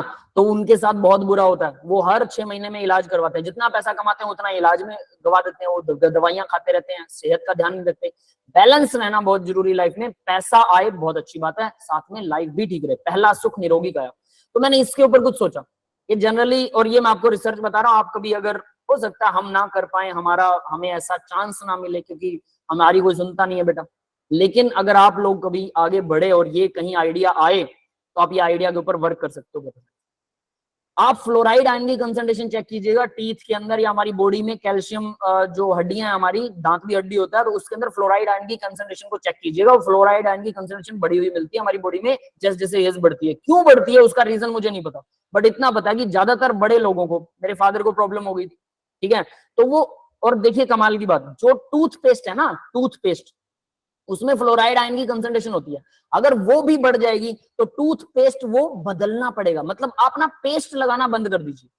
जैसे जैसे एज बढ़ती है और आपको सेंसिटिविटी की प्रॉब्लम है तो पेस्ट मत लगाइए, या फिर पेस्ट की जगह पर जो दूसरे नेचुरल प्रोडक्ट आते हैं उनका पेस्ट कीजिए, और नेचुरल प्रोडक्ट में भी मिक्सिंग होती है फ्लोराइड आयन की, तो वो भी खतरनाक है, तो इसकी बजाय दातुन करना शुरू कीजिए, है ना, जो बिल्कुल नेचुरल है, और आपको सेंसिटिविटी की प्रॉब्लम खत्म हो जाएगी, क्योंकि फ्लोराइड आयन जो आप बाहर से ले रहे हो उससे ज्यादा तो आपकी बॉडी में आ चुका है, और ये मेरे फादर में मैंने देखा था। फिर एक दो और हमारे पड़ोस में लोग थे जिनको सेंसिटिविटी की प्रॉब्लम थी, मैंने उनको सलाह दी कि आप ये काम कीजिए, आपका टूथपेस्ट खराब कर रहा है आपको क्योंकि उसमें फ्लोराइड आयन है, और वो ठीक हो गए। प्योर एक्सपेरिमेंट, इस पे रिसर्च हो सकती है, पेपर छप सकता है इसके ऊपर, और टूथपेस्ट वैसा बन सकता है जिसके अंदर ऐसा कुछ हो। ऐसे बहुत सारे आइडियाज है जो मैं शेयर करता रहता हूँ, बट उनके कोई रिप्लाई नहीं आते, शायद वो अपना आइडिया बना के, और शायद वो लोग रिसर्च कर रहे हो, है ना। तो ऐसा होता है, कुछ लोगों को नाम नहीं मिलता है भाई, लेट तो लेट होता है, याद रख लेना। इसलिए कहते हैं इस उम्र का काम इसी उम्र में कीजिए बेटा, ताकि आप लोग अच्छे से कामयाब हो सके। आगे देखते हैं, अब ये देखिए, मोस्ट इंपोर्टेंट ट्रेंड इन इलेक्ट्रोनेगेटिविटी, सबसे इंपोर्टेंट कौन सा है, अभी इसने खुद ही मोस्ट इंपोर्टेंट लिख दिया, तो फिर भी हम तो इस पे इंपोर्टेंट मार्क करने वाले हैं। फ्लोरीन ऑक्सीजन, पता है हमें, फ्लोरीन का ज्यादा, ऑक्सीजन का कम है, नाइट्रोजन का उससे भी कम है, ये तो तीनों बिल्कुल ठीक है, नाइट्रोजन और क्लोरीन का सेम है। अब इसने देखो, नाइट्रोजन का वैसे 3.0 होता है, क्लोरीन का 3.2 होता है, बट यहाँ पर ये 3.0 वाला ही ले रहा है, ये याद रख लेना, ठीक है, क्योंकि ये क्लोरीन में आपको यहाँ दिक्कत आने वाली है कि क्लोरीन का होता कितना असलियत में। चलो नेट पर एक बार दोबारा सर्च करते हैं। सर 3.16 अप्रोक्सीमेट 3.2 होता है ना, ये मैं चेक कर चुका हूं, लेकिन ये लोग तो 3 पे ही अटके हुए, तो लगभग बराबर होता है। क्यों? क्योंकि नाइट्रोजन और क्लोरीन के साइज में भी डिफरेंस है, तो वो 3.1 एक्चुअल में 3 वाला असर ही दिखाता है। ये है क्लोरीन बड़ा, ये है नाइट्रोजन छोटा, इसकी पावर 3.0, इसकी पावर 3.2, तो हम कह सकते हैं कि यहाँ पर तो पावर 3.0 ही एब्जॉर्ब हो रही है, 3.0 ही वर्क कर रही है, क्योंकि दूर है, डिस्टेंस ज्यादा हो गया। What my point? Yes sir. तो रीजन ये है, जबकि इसकी होती 3.2 ही अप्रोक्सीमेटली, ये मैं डैम श्योर हूँ। यस रचना बेटा बोलिए, क्या डाउट है? फिर हम क्लोरीन की इलेक्ट्रोनेगेटिविटी एग्जाम में क्या लिखेंगे? इसकी क्लोरीन की यस सर। 3.2, डैम श्योर 3.2 वो सही है। ओके तो सर। पेपर में हमसे पूछेगा क्लोरीन की इलेक्ट्रोनेगेटिविटी बताइए या फिर निकालिए। क्या क्या क्या सर मतलब पेपरों में इस चैप्टर से ऐसे भी क्वेश्चन आएंगे कि फाइंड द इलेक्ट्रोनेगेटिविटी हाँ, और जैसे बॉन्ड, मेरी बात सुनिए, बॉन्ड क्या बोलते हैं उसको, डिसोसिएशन एनर्जी दे दी आपको कि बॉन्ड को तोड़ने में जितनी एनर्जी लग रही है, और फिर आपको वो पाउलिंग स्केल से उसको कहेगा कैलकुलेट करके दिखाओ। समझ गए? जीवन में ऐसा कह सकता है, नो डाउट। फिर उसके बाद देखो, केमिस्ट्री का सबसे बड़ा ड्रॉबैक क्या है? केमिस्ट्री में अगर किसी एक टॉपिक में गलती से ना एक छोटा सा भी न्यूमेरिकल बन जाते तो वो आगे जाकर के इतनी बड़ी सरदर्द कर देता है कि समझ नहीं आता अब क्या करें। अगर ऐसा है तो इसको बेटा केमिस्ट्री का ड्रॉबैक नहीं कहते, केमिस्ट्री वाले टीचर के सामने केमिस्ट्री का ड्रॉबैक क्या बात है। देखो, इसको मैं कहता हूं डीप स्टडी। केमिस्ट्री को कुछ लोग कहते हैं इसमें एक्सेप्शन एक्सेप्शन, मैं बोलता हूँ एक्सेप्शन नहीं है, वो अपॉर्चुनिटी है जो आपको एक्सेप्शन लगते हैं। ढूंढो ना उनके आंसर्स, हमारे पास है नहीं आंसर, आंसर नहीं है तो एक्सेप्शन कह देते हैं। सोचिए पहले लोगों को पता नहीं था कि बरसात कैसे होती है, तो वो क्या कहते थे, बरसात से डरते थे, बिजली से डरते थे, पता नहीं क्या है, नेचर मानते थे इसको कि बिजली किसी के ऊपर गिर गई तो भगवान उसको उठा के ले गया, भगवान चाहता था उसे मारना। ठीक है, अब भगवान आके तो मारेगा नहीं, लेकिन लोगों को लगता था कि भगवान ही मार रहा है।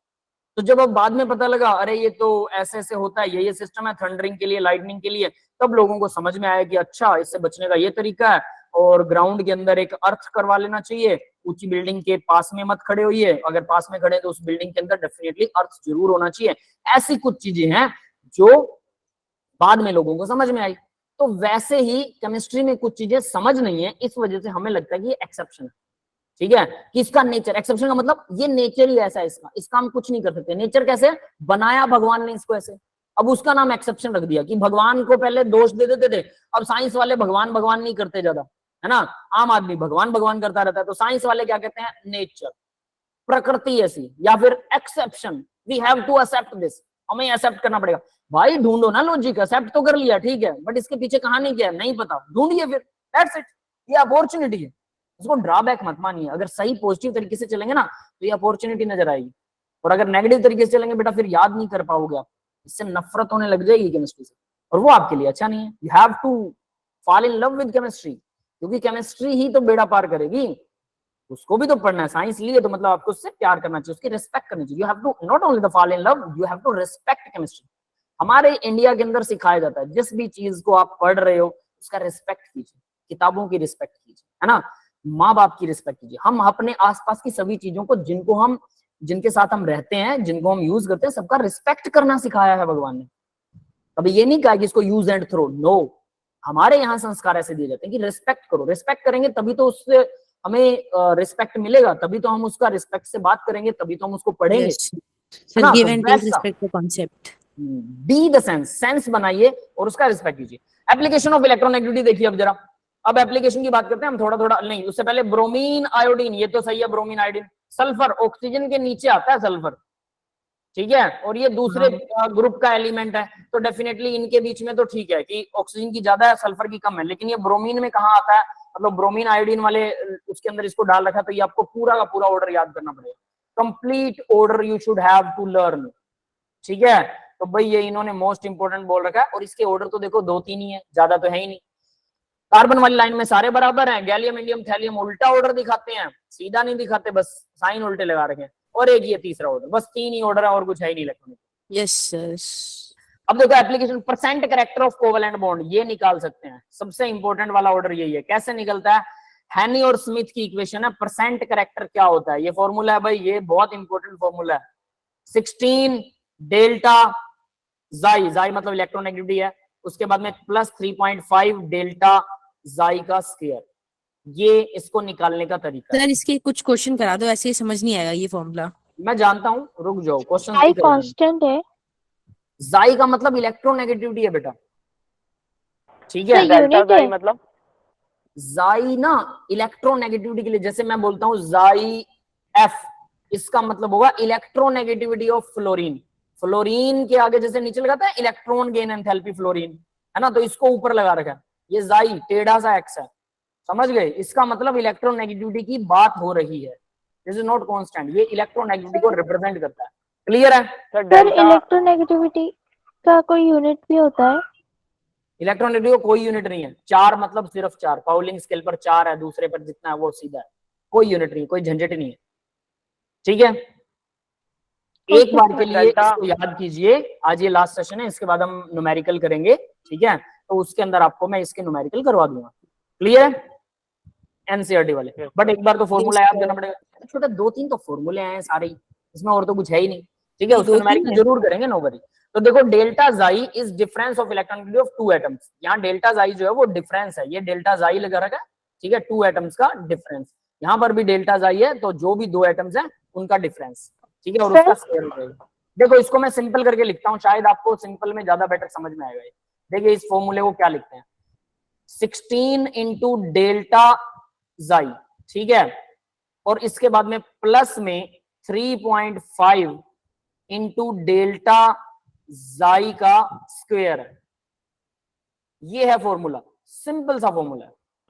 यस बेटा। डेल्टा जो है सर, डेल्टा वही है जिसकी में हमने पहले वैल्यू निकाली थी सर। नहीं, चेंज, दो एलिमेंट्स का चेंज। जैसे मान लो हाइड्रोजन और क्लोरीन दे दिया, क्लोरीन की इलेक्ट्रॉनिक 3.2, हाइड्रोजन की 1.2, इन दोनों का डिफरेंस क्या है इलेक्ट्रॉनिक? 3.2 माइनस 1.2 यानी कि कितना आ गया? 2।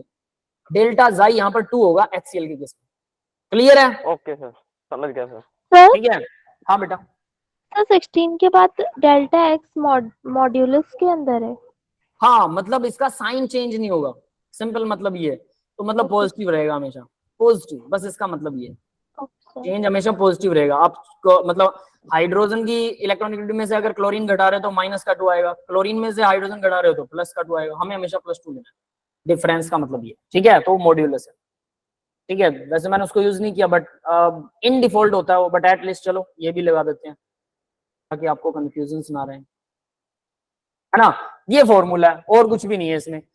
अब देखिए डेल्टा से डिफरेंस होता है electronegativity, order of delta electronegativity. Electronegativity का ऑर्डर देखिए भाई, सबसे ज्यादा HF, HCl, HBr, HI, मतलब हाइड्रोजन और फ्लोरीन के बीच में सबसे ज्यादा इलेक्ट्रोनेगेटिविटी का ऑर्डर होगा, फिर हाइड्रोजन, HCl, HBr और HI। ठीक है, मतलब फ्लोरीन ज्यादा खींचती है, क्लोरीन कम, ब्रोमीन उससे कम, आयोडीन सबसे कम। ऑर्डर ऑफ बॉन्ड लेंथ, किसकी बॉन्ड लेंथ ज्यादा है भाई? HF की सबसे कम होगी, क्योंकि वो इलेक्ट्रॉन्स को ज्यादा खींच रही है, तो हाइड्रोजन भी उसके पास आ जाएगा। और वैसे दूसरा रीजन है इसका, इसकी कम क्यों है? फ्लोरीन का साइज छोटा है, आयोडीन का बहुत बड़ा है। फ्लोरीन है ये इत्तू सा, आयोडीन है इत्तू सा, दोनों के साथ लगी हाइड्रोजन हुई है। तो देखो भाई, अब बताओ साइज किसका बड़ा होगा? ऑर्डर बॉन्ड लेंथ किसकी बड़ी होगी? ये बॉन्ड लेंथ और ये बॉन्ड लेंथ, सीधा दिखाई दे रहा है किसकी बड़ी बॉन्ड लेंथ है। क्लियर है? Yes sir. Yes sir. ये सिंपल सी चीज है, नथिंग स्पेशल इन दिस। आगे बढ़ते हैं बेटा। It also help in the predicting the whether a bond between the two atoms is going to be ionic or covalent. Ionic है या covalent है उसके बारे में भी बताता है according to Pauling scale. Electronegativity, हाँ ये बहुत इंपॉर्टेंट है भाई।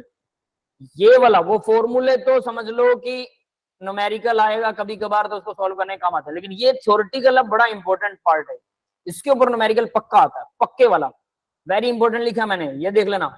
डेल्टा इलेक्ट्रोनेगेटिविटी का डिफरेंस अगर 1.7 है, ठीक है, तो 50% आयनिक कैरेक्टर 50% होगा।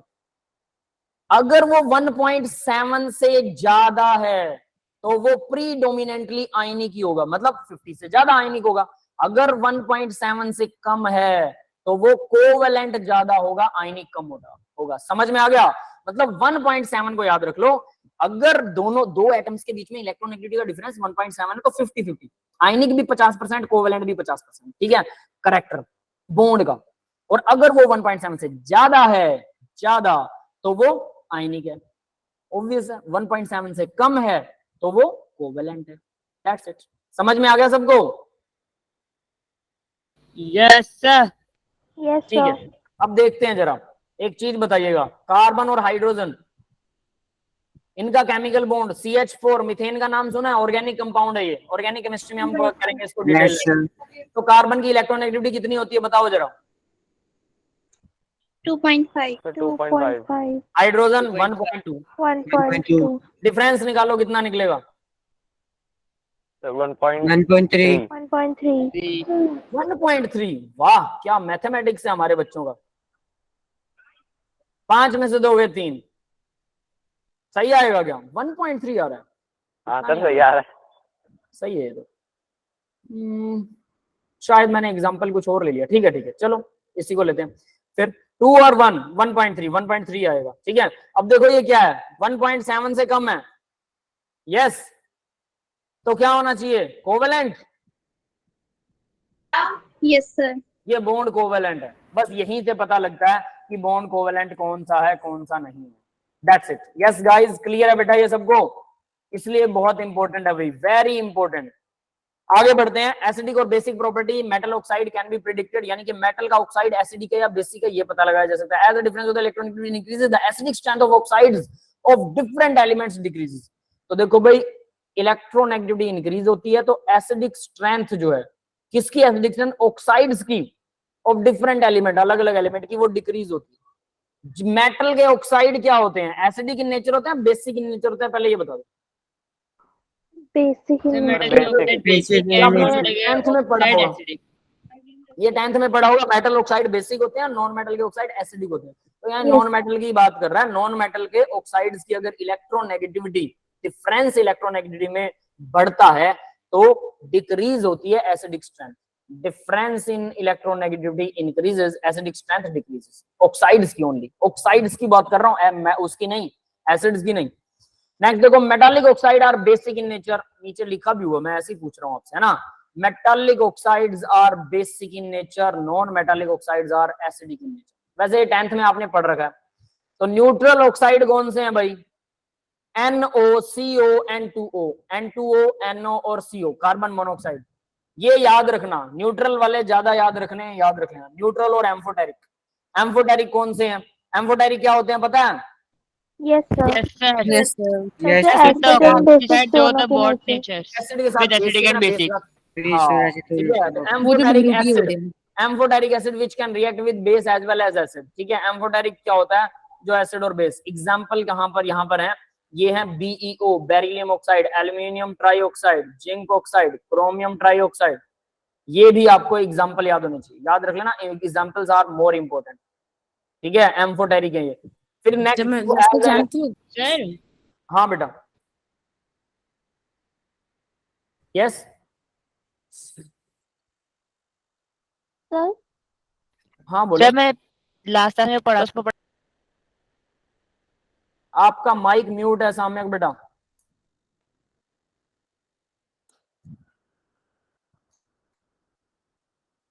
रचना बेटा, आपको कुछ पूछना है? Yes sir. बोलो, फिर आप बोलो। Sir sir Al2O3 sir aluminium oxide होता है या फिर ट्राइऑक्साइड होता है? डाई एल्यूमिनियम ट्राइऑक्साइड बोल सकते हैं, डाई एल्यूमिनियम ट्राइऑक्साइड, या सिंपली एल्यूमिनियम ऑक्साइड बोल सकते हैं, नो वरी। एल्यूमिनियम ऑक्साइड तो सबके लिए, चाहे डाई और ट्राई हो, कुछ भी हो, है तो एल्यूमिनियम और ऑक्सीजन, एल्यूमिनियम ऑक्साइड।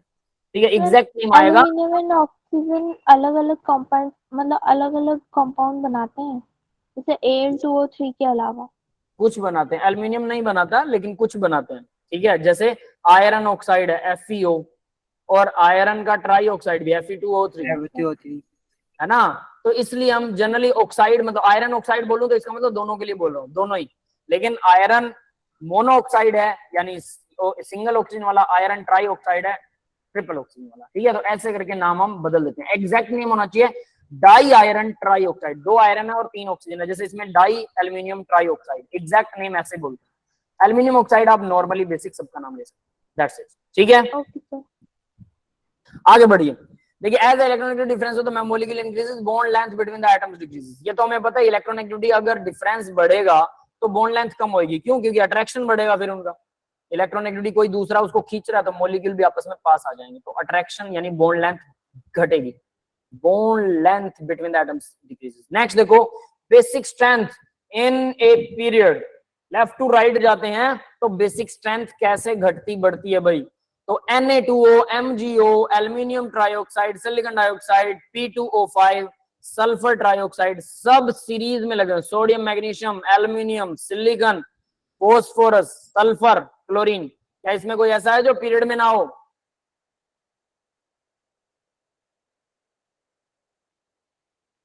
एल्यूमिनियम के बाद मैग्नीशियम, मैग्नीशियम के बाद क्या बताओ भाई? ये ऑर्डर सही है क्या?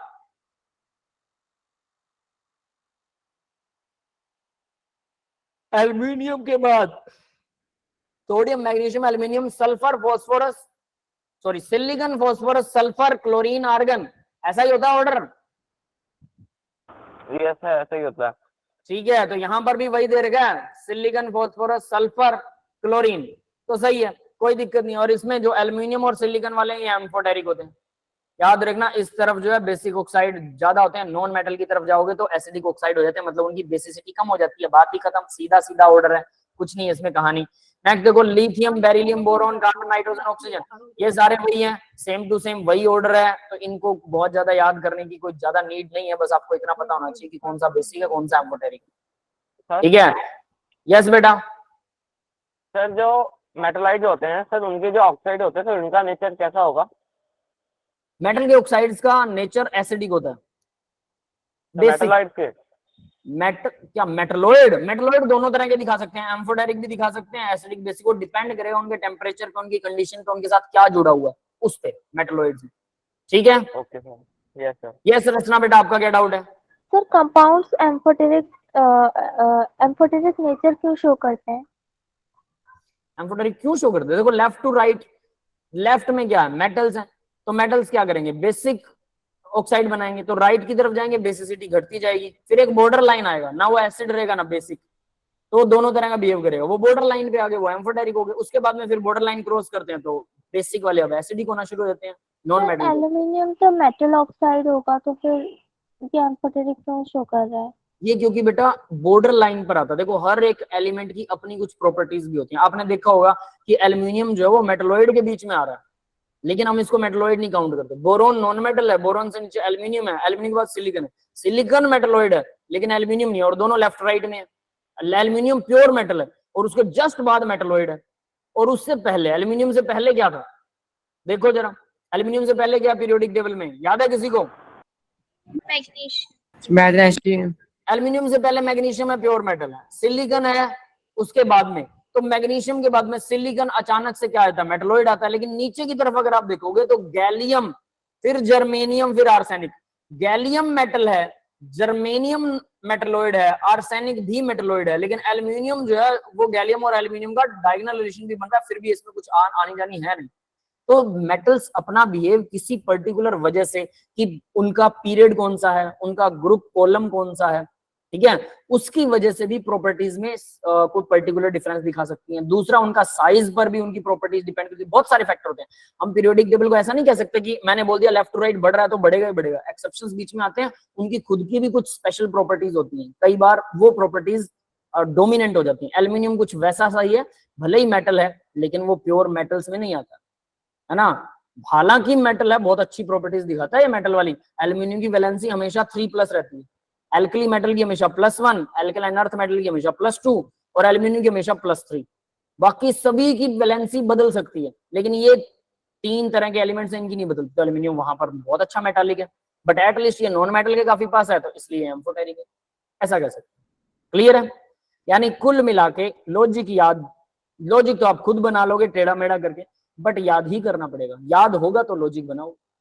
यस, क्लियर है? Yes sir. Yes sir. आगे बढ़ते हैं अब जरा, देखिए अब जरा, order of the strength of the group moving from the down to the group, basic character of element decreases. तो बेसिक कैरेक्टर नीचे की तरफ बढ़ता है, ठीक है, डिक्रीज होता है भाई, तो लिथियम से और सीजियम तक बेसिक कैरेक्टर डिक्रीज हो रहा है ना। Moving down the group the basic character of the element increases, sorry उल्टा बोल रहा हूं, down the group basic character increase होता है। तो भाई मेटल्स में जो सबसे अच्छी मेटल होगी उसका ऑक्साइड सबसे अच्छा बेसिक होगा ना, तो सीजियम सबसे अच्छी मेटल है तो उसका ऑक्साइड सबसे अच्छा होगा। Beryllium, magnesium, calcium, sodium, barium same, मतलब नॉर्मल ऑर्डर है, इनमें कोई एक्सेप्शन नहीं, एक्सेप्शन सिर्फ वही ऊपर वाले थे, इससे भी जो पहले पेज पर थे। Predicting the acidic and basic character of the MOH, metal hydroxide, M मतलब मेटल है ना, molecule hydroxide, the molecule which give, ये सारे इलेक्ट्रोनेगेटिविटी की वजह से ही ऐसी प्रॉपर्टीज दिखाते हैं, सबका ये बिहेव सिर्फ इलेक्ट्रोनेगेटिविटी की वजह से, याद रख लेना।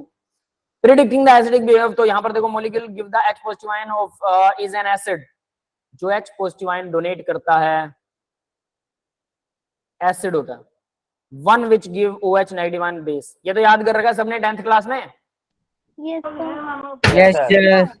If difference of the electronegativity atom of oxygen and metal is greater than electronegativity difference of oxygen and hydrogen, then the hydroxide act as base and vice versa. ये बहुत इंपॉर्टेंट लाइन है, याद रख लेना। डिफरेंस ऑफ इलेक्ट्रोनेगेटिविटी, ऑक्सीजन और metal का difference greater than electronegativity difference. Oxygen की कितनी होती है इलेक्ट्रोनेगेटिविटी, याद है किसी को? 3.5 और हाइड्रोजन 1.2, दोनों का डिफरेंस निकालो कितना आएगा, 2.3। Yes yes yes sir. 2.3। तो 2.3। अब इसने क्या कहा कि इनका डिफरेंस जो है electronic difference of oxygen and hydrogen greater than, इससे ज्यादा, अगर ऑक्सीजन और मेटल की इलेक्ट्रोनेगेटिविटी का डिफरेंस 2.3 से ज्यादा आता है तो हाइड्रोक्साइड जो है, then the hydroxide act as a base, वो बेस की तरह काम करेगा, इससे कम आता है तो एसिड की तरह काम करेगा, वाइस वर्सा का मतलब, इससे कम आएगा तो एसिड, इससे ज्यादा आएगा तो बेस। यस गाइस, क्लियर है बेटा? Yes sir. तो यहां से भी आप अंदाजा लगा सकते हैं कि इलेक्ट्रोनेगेटिविटी के डिफरेंस पर भी बहुत कुछ डिपेंड करता है। एग्जांपल नंबर सी देखिए, तो मैं इसको बी वाले को ना इंपॉर्टेंट मार्क कर रहा हूं, ध्यान रख लेना, ये आपको याद होना चाहिए पॉइंट। नेक्स्ट देखते हैं आगे, देखिए एग्जाम्पल नंबर, मतलब एग्जाम्पल नंबर नहीं, एग्जाम्पल है caesium OH, caesium positive OH negative, base की तरह काम करता है, बात खत्म। इलेक्ट्रोनेगेटिव डिफरेंस ऑफ सीजियम और ऑक्सीजन का कितना है? 2.8, ये एग्जाम्पल दे रखा है इन्होंने ऊपर वाला ही, ठीक है। और इलेक्ट्रोनेगेटिविटी ऑफ OH कितना है? OH का 1.4 है। यहाँ 1.4 कैसे आ रहा है भाई? ऑक्सीजन का तो 3.5 होता है, हाइड्रोजन का 1.2 है, यस है ना। फिर ये क्यों आ रहा है? इसको मैं रब कर रहा हूं सर, यहाँ पर ये ऐसा नहीं आएगा। इसका रीजन देखिए जरा, ध्यान देना, जब सीजियम के साथ में ऑक्सीजन जुड़ा होता है, सीजियम के साथ में ऑक्सीजन जुड़ा है, तो ऑक्सीजन से सीजियम क्या कर रहा है? ऑक्सीजन को इलेक्ट्रॉन डोनेट कर रहा है, और इधर हाइड्रोजन से इलेक्ट्रॉन क्या कर रही है? ऑक्सीजन छीन रही है, ये इधर से छीन रही है और ये इधर इसको डोनेट कर रहा है। ऑक्सीजन पर इलेक्ट्रॉन डेंसिटी बढ़ जाती है, इसलिए हाइड्रोजन जो है वो ऑक्सीजन जो है हाइड्रोजन से इतना स्ट्रांगली नहीं छीन रहा, अगर ये अकेला होता तो ज्यादा स्ट्रांगली छीनता। यस, क्लियर हुई ये बात? ये बात सबको समझ में आई? क्योंकि सीजियम ऑक्सीजन को इलेक्ट्रॉन दे रहा है और उधर से हाइड्रोजन भी दे रहा है, तो हाइड्रोजन के ऑक्सीजन के पास दो तरफ से इलेक्ट्रॉन आ रहे हैं, तो वो दोनों इलेक्ट्रॉन थोड़ा ले लेगी, ठीक है। तो वो क्या करती है? हाइड्रोजन थोड़ा कम अट्रैक्शन करती है, उससे छीनती नहीं है इलेक्ट्रॉन, इसलिए इनकी इलेक्ट्रोनेगेटिविटी का डिफरेंस 1.4 रह गया, ठीक है। और दूसरा सीजियम और ऑक्सीजन का 2.8 है। तो इस तरह से आपको ये भी चीजें निकालनी आनी चाहिए। तो ये एक वन ऑफ द फैक्टर कह लो कि अगर ऐसा आता है तो वो बेसिक होगा, इसलिए ये बेसिक है क्योंकि वो हमारे डिफरेंस से कम ज्यादा आ रहा है, ठीक है। अब आगे बढ़ते हैं बेटा। In general higher the difference in the electronegativity will be lead to the formation of the stronger and shorter covalent bond. Electronegative difference ज्यादा होगा तो स्ट्रॉन्गर बॉन्ड बनेगा, जैसे डिक्रीजिंग बॉन्ड लेंथ, ये तो हम पहले कर चुके हैं, HF HCl HI। Bond length has reverse order, bond length का रिवर्स ऑर्डर होगा, ये भी हम कर चुके हैं, है ना। चलिए अब आगे बढ़ते हैं।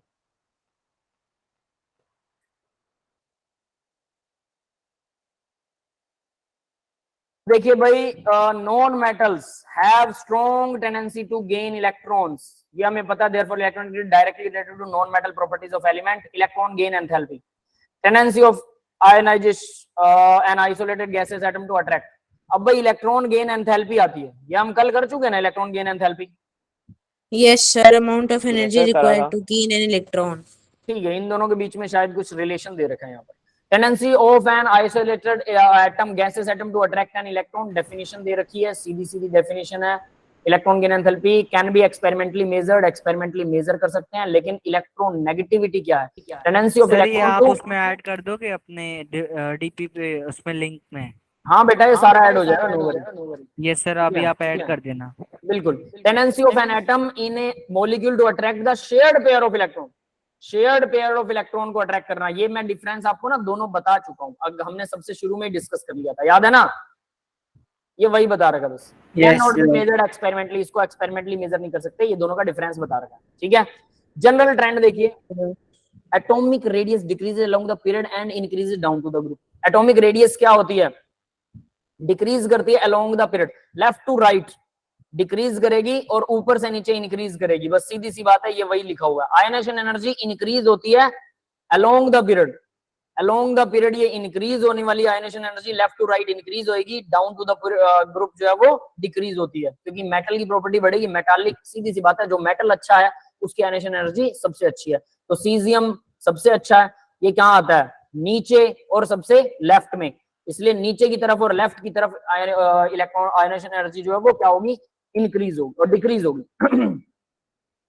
इलेक्ट्रॉन गेन एंथैल्पी इंक्रीजेस, ये सारों के वही ऑर्डर लिख रखे हैं। इलेक्ट्रॉन एफिनिटी इंक्रीजेस, यहाँ पर इंक्रीज लिख रहा है अलोंग द पीरियड, यहाँ पर भी इंक्रीज लिखा हुआ है अलोंग द पीरियड, दोनों इंक्रीज होते हैं। वो नेगेटिव में इंक्रीज होता है, ये पॉजिटिव में इंक्रीज होता है। इलेक्ट्रॉन एफिनिटी और इलेक्ट्रॉन गेन एंथैल्पी सिर्फ साइन का डिफरेंस है, बाकी सब सेम लिखने वाले हैं।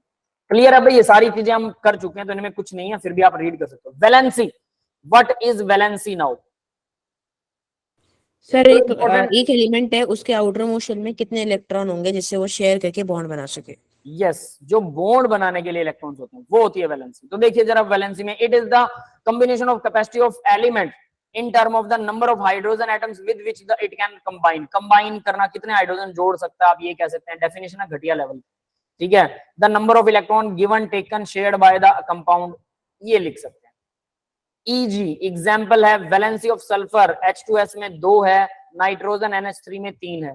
Formula number of electron in the valence shell और 8 minus number of electron in the valence shell. अब ये सबसे इंपॉर्टेंट काम है, वो दूसरे वाला भी आप छोड़ सकते हो, छोड़ो इसको, ठीक है। सिर्फ यही, अब देखो ये कैसे निकालते हैं वैलेंसी, ये सिखा रहा हूं, आपका होमवर्क है भाई।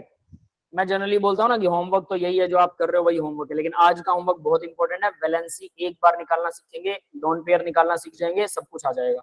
देखिए मैं क्लोरीन का एग्जांपल ले रहा हूं, जो मैं लिख रहा हूं यहाँ पे वो सब कुछ आपको लिखना है अपनी नोटबुक में, 1 से लेकर 20 एलिमेंट तक, 1 to 20 सभी एलिमेंट के लिए ये सारे वर्ड्स लिखने हैं, ठीक है।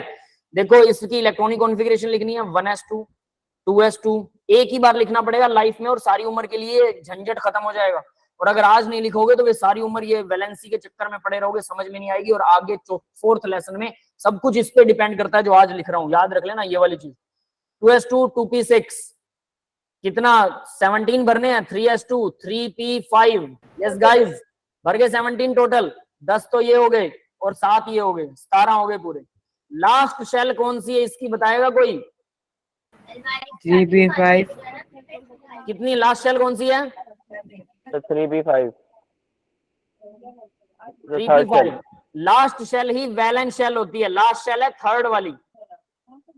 थर्ड शेल तो ये भी है, अब देखो जरा थर्ड शेल कौन सी है, ये वाली भी थर्ड है और ये वाली भी थर्ड है, दोनों थर्ड है। तो last shell equal valence shell और वही होती है इक्वल टू, वो इस केस में है थर्ड। समझ में आ गया भाई, थर्ड शेल वैलेंस शेल है, क्लियर है? Yes, बात सबको sir. समझ में आई ना? Yes, हर किसी को हर एलिमेंट के लिए 1 से 20 तक सबको ये लिखना है। अब number of electron, number of electrons in valence shell, valence shell में नंबर ऑफ इलेक्ट्रॉन कितने हैं? 5 और 2 7, समझ में आया? टोटल इलेक्ट्रॉन 7 है। अगर ये नंबर 4 से ज्यादा हो, याद रख लेना, अगर ये नंबर 4 से ज्यादा तो 8 में से घटा दो, वो होता है वैलेंसी। तो वैलेंसी क्या आ गई? 1 8 माइनस 7, अगर ये नंबर 4 से ज्यादा हो तो 1 आ गई। अब इसका मतलब है एक इलेक्ट्रॉन इसका बॉन्ड बनाने में यूज हो जाएगा, एक इलेक्ट्रॉन। बाकी कितने बचे? 6, तो वो निकालते हैं, वो होते हैं lone pair. Most important part of this thing, lone pair. Lone pair कह सकते हैं कि बचे हुए इलेक्ट्रॉन जो पेयर में हैं, बचे हुए इलेक्ट्रॉन जो पेयर में हैं, जो बॉन्ड बनाने में पार्टिसिपेट नहीं करेंगे, लास्ट वाली शेल के, लास्ट वाली शेल के बचे हुए इलेक्ट्रॉन जो बॉन्ड बनाने में पार्टिसिपेट नहीं करेंगे, वो पेयर में होते हैं। तो पेयर में उनका आंसर देना है। तो बचे तो 6, 7 टोटल थे, एक ने बना लिया बॉन्ड, बच गए 6, लेकिन पेयर निकालना है, तो इसका मतलब इसे 2 से डिवाइड करना पड़ेगा। यस, समझ में आ गया? यस सर आ गया। लोन पेयर क्या होते हैं? आपको 1 to 4 में तो लोन पेयर निकलेगा ही नहीं, क्योंकि 8 में से माइनस करना ही नहीं है कुछ, वही वैलेंसी आ जाएगी उसकी। लेकिन 4 से ज्यादा जैसे ही लास्ट शेल में इलेक्ट्रॉन आते हैं तब उसके लोन पेयर निकलेंगे। किस किस एलिमेंट के 1 से 20 तक लोन पेयर निकलते हैं सभी लिखने हैं। जो जो वर्ड मैंने लिखा हुआ हर वर्ड लिखना है। ऐसा नहीं आप एक बार लास्ट शेल लिख लिया, वैलेंस शेल नहीं लिखा, हमें याद है, नहीं, last shell equal valence shell हर बार लिखना है, समझ गए? ताकि याद रहे, सर दिमाग में घुस जाना चाहिए कि लास्ट शेल ही वैलेंस शेल होती है, वही बॉन्ड बनाती है। और उसमें कौन बॉन्ड बनाएगा? वो ये है वैलेंसी। क्लियर है? वैलेंसी समझ में आ गया सबको? फॉर्मूला सर दे रखा है। हाँ बेटा, सर लोन पेयर क्लियर नहीं हुआ। देखो एक इलेक्ट्रॉन ने तो बॉन्ड बना लिया, वैलेंसी का मतलब जो बॉन्ड बनाएगा, एक ने बना लिया। टोटल थे 7 लास्ट शेल में, तो बचे कितने? 6 बच गए। और लेकिन हमें इसका पेयर निकालना है। 6 इलेक्ट्रॉन जो पेयर में बचते हैं, जो बॉन्ड नहीं बनाते हैं, उनको लोन पेयर बोलते हैं। 6 इलेक्ट्रॉन्स पेयर में तो 3 पेयर बने होंगे, तो ये पेयर हो गए 3। और क्या है ये बॉन्डिंग में पार्टिसिपेट नहीं करते, इसलिए इन्हें एलोन पेयर कहना चाहिए। एलोन, अकेले पेयर। बट पेयर जब 2 का जोड़ा हो गया तो पेयर को एलोन कैसे कह सकते हैं? इसलिए ए उड़ा दिया साइंटिस्टों ने। मूर्ख साइंटिस्ट हैं वो, अपने हिसाब से कुछ भी बना देते हैं। एलोन का ए उड़ा दिया तो लोन पेयर बन गया। अब ये अकेला नहीं है, पेयर है बट अकेला है क्योंकि बॉन्ड नहीं बना रहा है। समझ गए? Yes sir. That is it. Sir हम वैलेंसी तो इलेक्ट्रॉनिक कॉन्फ़िगरेशन से भी कर सकते हैं। क्या? सर हम वैलेंसी तो इलेक्ट्रॉनिक कॉन्फ़िगरेशन से भी निकाल सकते हैं। हाँ निकाल सकते हो, सामने लिखी हुई है, लेकिन अगर वो नंबर टोटल इलेक्ट्रॉन्स इस तरीके से निकालने बेटा, ये बहुत इंपॉर्टेंट है, फोर्थ लेसन में बहुत यूज होने वाला है। मैं इसी के ऊपर पूरा फोर्थ लेसन डिपेंड करता है। बहुत सारे शेप्स कैसे बनती है, क्यों बनती है, कितने इलेक्ट्रॉन पार्टिसिपेट कर रहे हैं, लास्ट शेल को बहुत ज्यादा घिसने वाले हैं हम। ठीक है, तो ये बेसिक चीज तो आनी चाहिए। इसको ऐसे 1 से 20 तक सभी बच्चे प्रैक्टिस करना। At every cost you should have to practice it. 1 से 20 एलिमेंट, टोटल 20 मिनट का काम नहीं है, 10 से 12 मिनट में हो जाएगा। आगे बढ़ते हैं। ऑक्सीडेशन स्टेट क्या होती है? अब वैलेंसी और ऑक्सीडेशन स्टेट दोनों एक दूसरे से मिलती जुलती हैं। ऑक्सीडेशन स्टेट वो होती है जो लास्ट इलेक्ट्रॉन्स है ना, 7 इलेक्ट्रॉन है, तो किसी की ऑक्सीजन स्टेट 7 की 7 हो सकती है, 7 की 7 भी ऑक्सीडेशन स्टेट हो सकती है, बट वैलेंसी एक ही रहेगी। ये डिफरेंस है मेन में। वो 7 कैसे होती है वो नेक्स्ट जब लेक्चर करेंगे तब बेटर समझ में आएगा। अभी के लिए सीधा बताता हूं, it is the imaginary charge. ये इमेजिनरी चार्ज होता है which atom of an element has the appear to have when present in combined state with other atom। Imaginary charge होता है जब वो दूसरे के साथ में combined in the combined state with the other atom। जैसे NaCl पर Na पर पॉजिटिव, Cl पर नेगेटिव, HF में H पर पॉजिटिव, F पर नेगेटिव। बकवास है ये वैलेंसी और ऑक्सीजन स्टेट दोनों की बराबर आ रही है, लेकिन यहाँ पर HNO3 में नाइट्रोजन पे प्लस चार्ज है, +5।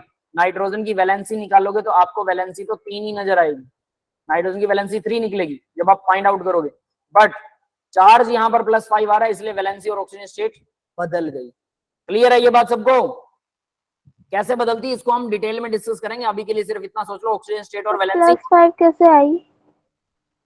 वो मैं बेटा आगे डिफाइन करूंगा। ठीक है, फोर्थ लेसन में 4 कैसे आई, 5 कैसे, उसको डिटेल में डिफाइन करूंगा, इलेक्ट्रॉनिक कॉन्फ़िगरेशन लिखकर डिफाइन करूंगा कि कैसे होती है। ठीक है, बट अभी के लिए याद रख लो ऑक्सीजन स्टेट सिर्फ इतना है कि वो इमेजिनरी चार्ज होता है, बस इतना याद रख लो और एक एग्जांपल याद रख।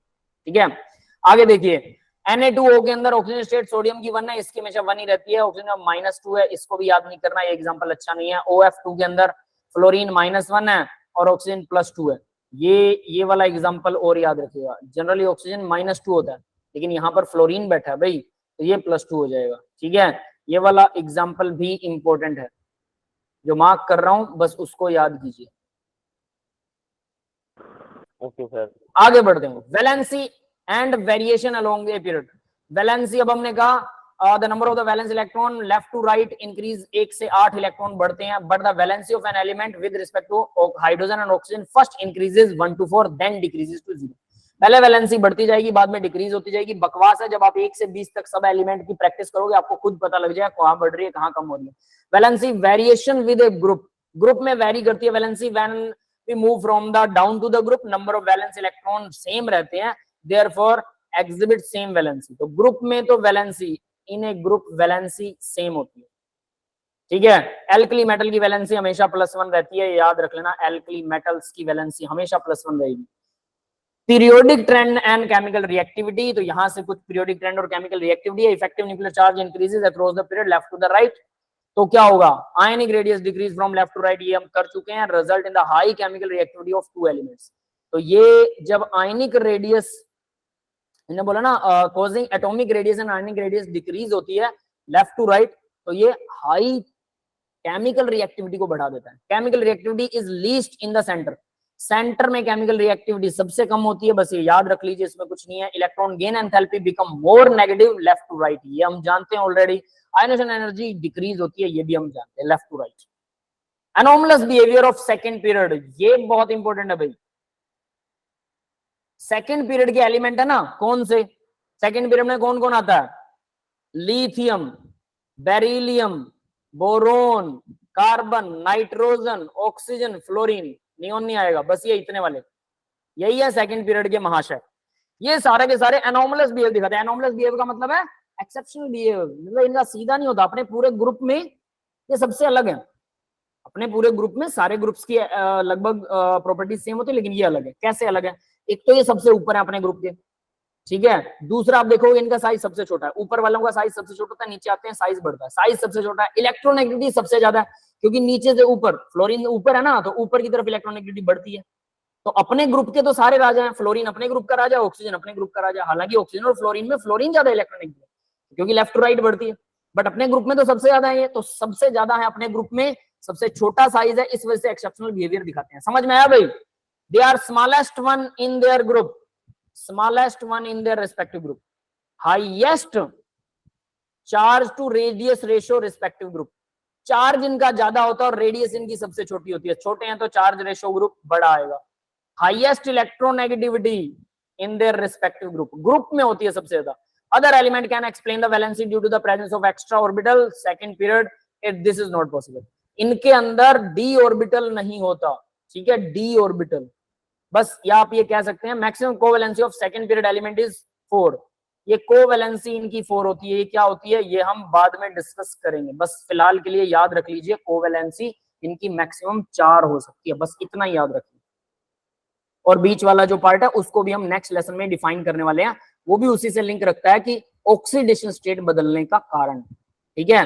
तो ये दोनों पॉइंट ऑक्सीडेशन स्टेट वाले हैं, तो अभी के लिए जस्ट लर्न रख लीजिए, बाद में आपको बहुत डिटेल में समझ में आ जाएगा, नो वरी, ठीक है। अभी समझ में नहीं भी आ रहे 2 पॉइंट ऑक्सीडेशन स्टेट के ऊपर जो डिपेंड करते हैं, तो वो हम बाद में डिस्कस कर सकते हैं। इर्रेगुलेटरी ट्रेंड देखो, इर्रेगुलर कौन से ट्रेंड है? Among the atomic radius transition stage element group 3 show expected increase, ये एक्सपेक्टेड दिखाते हैं, मतलब कोई दिक्कत नहीं है। However, group 4 and 12 there is no predominant increase in atomic radius for ये देखिए इनमें नहीं है, ग्रुप 4 और 12 में no predominant increase in atomic radius for the 4d and 5d series elements। अब बात है डायगोनल रिलेशनशिप, ये देखिए भाई सर 8:15 पे नेक्स्ट क्लास भी है। बस बेटा 2 मिनट में खत्म हो रहा है, कुछ भी नहीं बचा है, ठीक है, 1 ही मिनट में खत्म कर रहा हूँ, कुछ नहीं रहा, एक इनर्ट पेयर इफेक्ट रह गया, वरना उसको नेक्स्ट लेक्चर में भी थोड़ा सा डिस्कस कर लेंगे, बट अभी मैं इसको थोड़ा वाइंड अप कर देता हूं। लिथियम और बेरिलियम डायगोनल रिलेशन दिखाते हैं, ठीक है, रिस्पेक्टिव ग्रुप से। They are more similar to the second element of their following group. This sort of similarity is known as diagonal relationship. इसी को डायगोनल, लिथियम बेरिलियम से ज्यादा, लिथियम किससे बिहेव दिखाता है भाई? यहाँ बेरिलियम है, लिथियम के नीचे क्या होता है? सोडियम, ये होता है पोटेशियम, ठीक है। बेरिलियम के बाद क्या आता है? पोटेशियम नहीं, कैल्शियम, मैग्नीशियम, सॉरी मैग्नीशियम। तो देखो ये मैग्नीशियम के साथ में अपनी बिहेवियर दिखाता है अच्छे वाला, और बेरिलियम किसके साथ दिखाता है? एल्यूमिनियम के साथ। यस, क्लियर है सर? मतलब लिथियम की प्रॉपर्टीज मैग्नीशियम से ज्यादा मिलती हैं क्या? सर ये फिर से बता दो सर, डायगोनल रिलेशन सर। बताता हूँ। देखिए पहले तो डायगोनली आपको समझना है कि डायगोनली है क्या, ठीक है। तो डायगोनली के अंदर सीधा सीधा लिथियम और बेरिलियम डायगोनल रिलेशनशिप दिखाते हैं। कैसे दिखाते हैं? बेरिलियम जो है डायगोनली एल्यूमिनियम से मिलता है, इसकी प्रॉपर्टी, और लिथियम की मैग्नीशियम से। क्यों? इनका साइज लगभग बराबर होता है, लगभग इनका साइज बराबर है, इस वजह से ये प्रॉपर्टीज आपस में सेम दिखाते हैं। दैट इज द रीजन, इसी को डायगोनल रिलेशनशिप बोलते हैं। समझ में आ गया? लिथियम मैग्नीशियम से, एल्यूमिनियम जो है बेरिलियम एल्यूमिनियम से, और बोरोन सिलिकॉन से। एक और नेक्स्ट दिखा रखा है इन्होंने, बोरोन सिलिकॉन से। ये तीसरा डायगोनल रिलेशनशिप है। तो ये सारे रिलेशन आपस में डायगोनली दिखा रहे हैं। रीजन क्या होता है? Because they have charge to size ratio, same charge to size ratio, have similar property. इसी वजह से इनकी प्रॉपर्टी सिमिलर होती है। चार्ज टू साइज रेशियो कह लो, या इन ये कह लो कि इनका साइज लगभग बराबर होता है, इसलिए सिमिलर प्रॉपर्टीज होती है। That's it. यस बेटा, क्लियर है सबको? यस सर, क्लियर है। ठीक है, इनर्ट पेयर इफेक्ट को बाद में करेंगे क्योंकि ये थोड़ा सा लंबा खींचेगा वरना। That's all for the today's lecture. आप अपना नेक्स्ट लेक्चर लगाइए, किसी को डाउट होगा तो हम नेक्स्ट क्लास में डाउट भी ले लेंगे, ठीक है। मैं अभी रिकॉर्डिंग ऑफ कर रहा हूँ।